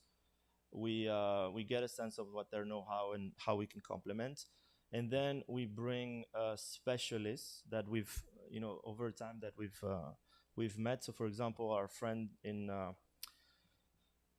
Pyrgos, the marble craftsman has a gantry crane with a 6-axis milling machine, and so obviously a know-how that goes way beyond the commissions that he gets, which are stairs and tombs and kitchen. So there's this real interest in us working with him and him basically diversifying his activities to more creative, more to make use of the technology that exists. So I think if you scratch the surface, you'll find a lot of let's say the pergola that I showed in Lefkada is a company in Piraeus that works for the shipbuilding industry. So there's an incredible know-how, and actually these people work abroad as well.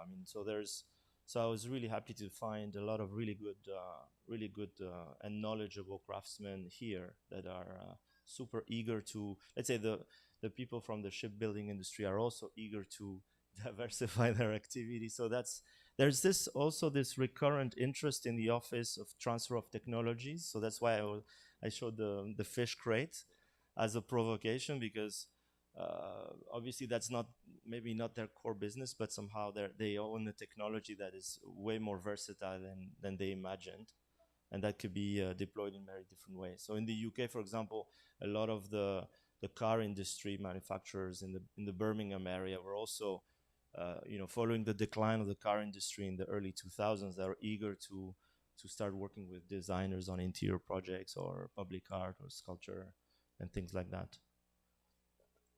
Your background. Yeah, your background is more architecture. It is designer. What is your background? I'm an architect, but I was quite interested in, as I graduated at the end of the 90s, so it's the beginning of the computer, and I was interested in I was not interested in renderings and imagery, so I think that's the marketing side of digital technology, but rather how our drawings could then make use of industrial machines that could allow us to let's say liberate our craft from too many restrictions and forces of standardization. And so that started with transfer of technologies, but it's true that I worked with artists as well, so on public art, and I did a lot of projects on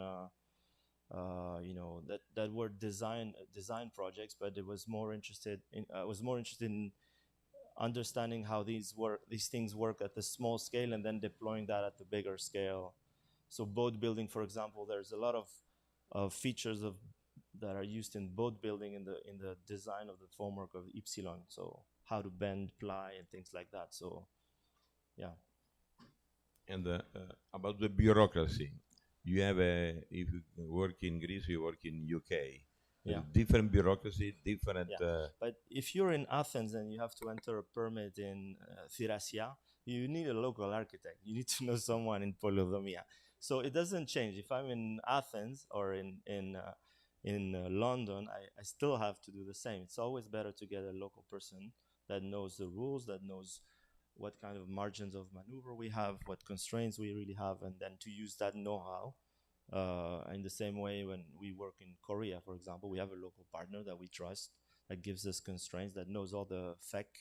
The Greek state is continuously updating its rules. The rules are never set, and so we cannot keep up with that. So we have some people we collaborate in the Lefkada region. We have some people, another collaborator in Thessaloniki and Chalkidiki, and now the Kyklades. We have a lot of projects in Paros and Thirasia now. So we have like 3 or 4 local partners, and you see different. Sometimes they help us a lot with the legal epilepsy also, so the supervision. And we supervise the complex parts. So sometimes we come and spend a week or something when we have to assemble something complex, and then, But between Thessaloniki, again, Aegean Island or Ionian Island, is a different way of working, or it is just a standard one? It's not completely different. It's just that I think there's this human side to administration. I think you must be facing that too. That requires some local person to be like, my origins from Naxos, and it's like this insular mentality. So somehow you need you need a person that gives you access to that. But it's the same in New York. Like when you register in New York, you have to collaborate with someone if you're building in LA. So your license doesn't transfer. So I think it's in many ways it's. But what's important is to set up the collaboration matrix. Who does what with that. There's a contractual side that's super important in the office. Obviously, it looks effortless when we present it in slides like this, but things have to be set up very. It's also a way to to reduce the cost of the fees to collaborate. Not because people are cheaper, but because people are fitter for certain tasks. And so, you know, it would cost us more to do certain tasks that our local partner is much more fit and interested and competent and knowledgeable. And so it's basically sharing various levels of expertise, but showing to the client exactly who does what and who's responsible for which part. It's something we learned on bigger project. Actually, the Ypsilon house is the first house I ever designed. When I was, before I started my company, I was a director in an office in New York with 100 people. And we were working on projects of 60,000 square meters and more. And so setting up those collaborations is really important. Sometimes we had 21 consultants on a project from 3 continents, and having all that information be fully coordinated on a drawing set, that was really, there's a managerial, it's designing collaboration rather than designing form or material. So it's like, that's also really important. I would like to continue with you for longer, but it's the first time you come in Elafonisos. And like, you had not been in Simos. You were here inside, with it a bit hot. And you were on the sunshine that's coming from there. Okay. Well, thanks a lot. Thanks a lot. Go to make a tour of Elafonisos, and we keep in touch.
Hello everyone, my name is Colleen. I am volunteer on Elafonisos Eco.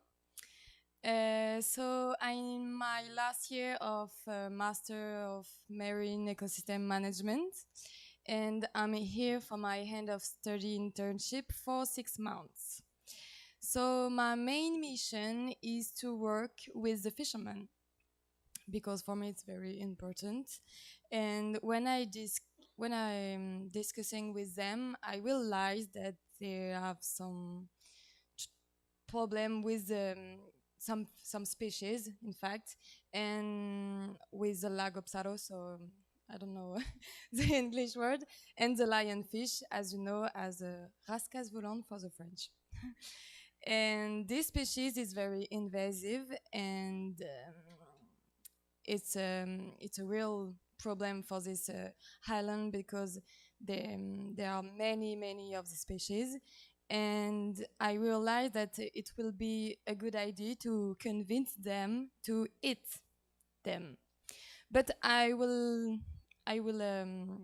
discuss about it more in details on Friday in my presentation. I would like to add some word about this island because this is a wonderful island, in fact. And I'm here since 2 months, and I realize that people are very kind, generous, and I create a real link trust between us and me, and that's why it's very important to integrate the mentality of the local people on our association and in all projects that we want to do here. That's it.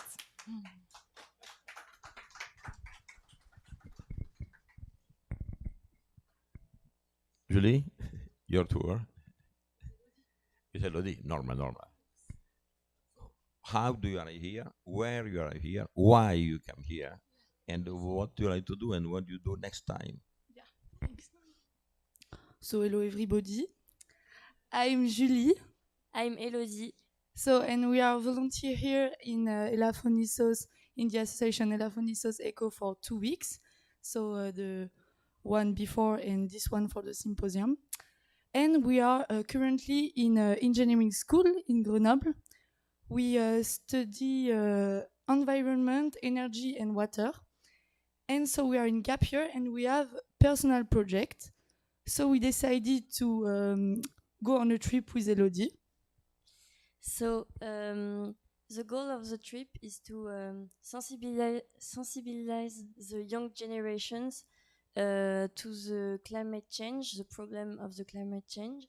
So we go in the French schools in the countries, and we give lessons to young children, not that young, like primary school to high school.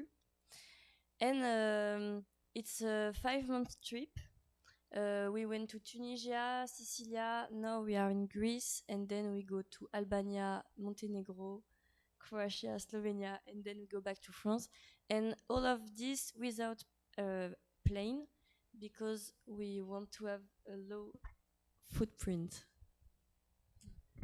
Yeah, so that's it. I think everything is said.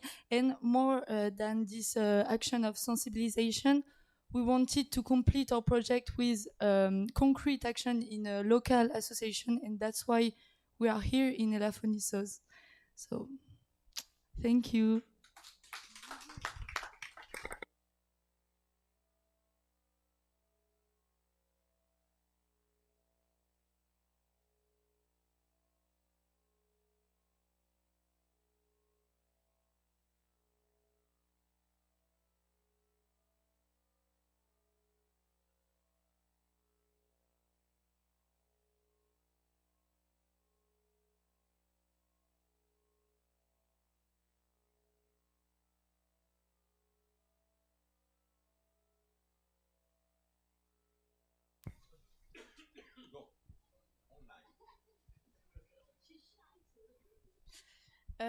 Hello, first sorry for my English. My name is Jade, I come from France. I am in the second year of DUT GACO. It means like companies studies, so I do some management, some communications and things like that. So I came here for my internship for I think like 2 months. Here I have to sensibilize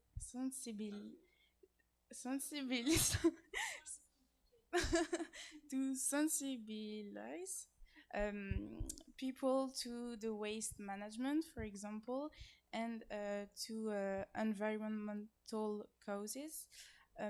For example, we have to organize an event with the children of the school of Elafonisos. For example, we took cans and fruit bottle or milk bottle to build, for example, things for the birds or hostel for the insects. So everything will be we will be made. will be done by the kids of the school. Also, we have to promote the water kiosk to the local and also to tourist people. And we have a lot of missions here, and we are very grateful for the to the association to have welcome us. Well, that's all. Thank you.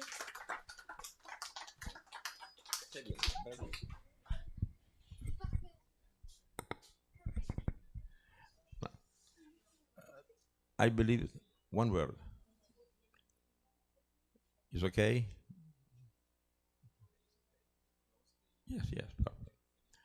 Or I believe that it was interesting to see young people instead to take their time and to spend time with friends in disco or going around to dancing or to also drink also. I believe that it is interesting to have a group of young people that have a way to think about the future. There could be a future in which they could contribute. For me, the main point it is that what they say, they believe in it. And if you take 2 months of your life or 6 months of your life and to come here to try to understand what the local people thinks, what they do, and to have something that you could give to them, it is very good idea. Now it's arrived also Antoine. Antoine, you were outside, but I saw you come down here.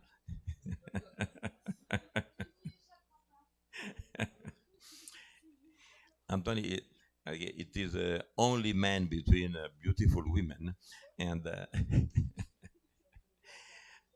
again, we ask to Jade. He talked a lot about you, so everything about Antoine now, but you need to talk more about Jade, what you know about her, not about yours. I'm joking. Just why you are here, when you come, what is your idea, what is you did it, and what do you feel about it? Okay, hi. My name is Antoine. I live in Toulouse, in France, and I'm here for 3 months. I would like to create a project for sensitize local and tourists about the waste management.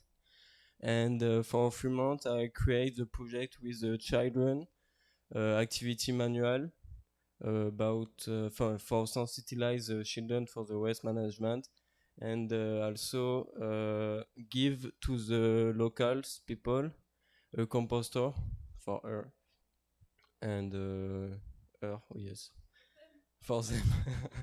And it's okay, and to promote the water kiosk also. Because wow, vocabulary, because yeah. Ok, non, non, non, non, il n'y a pas stream là. Non. Ah non. Quoi? J'ai rien entendu, mais vas-y. Because water kiosk not famous in Elafonisos, and with publicity, with flyer and affiche, with my team and me, c'est horrible. We would like to promote this water kiosk in the Elafonisos city.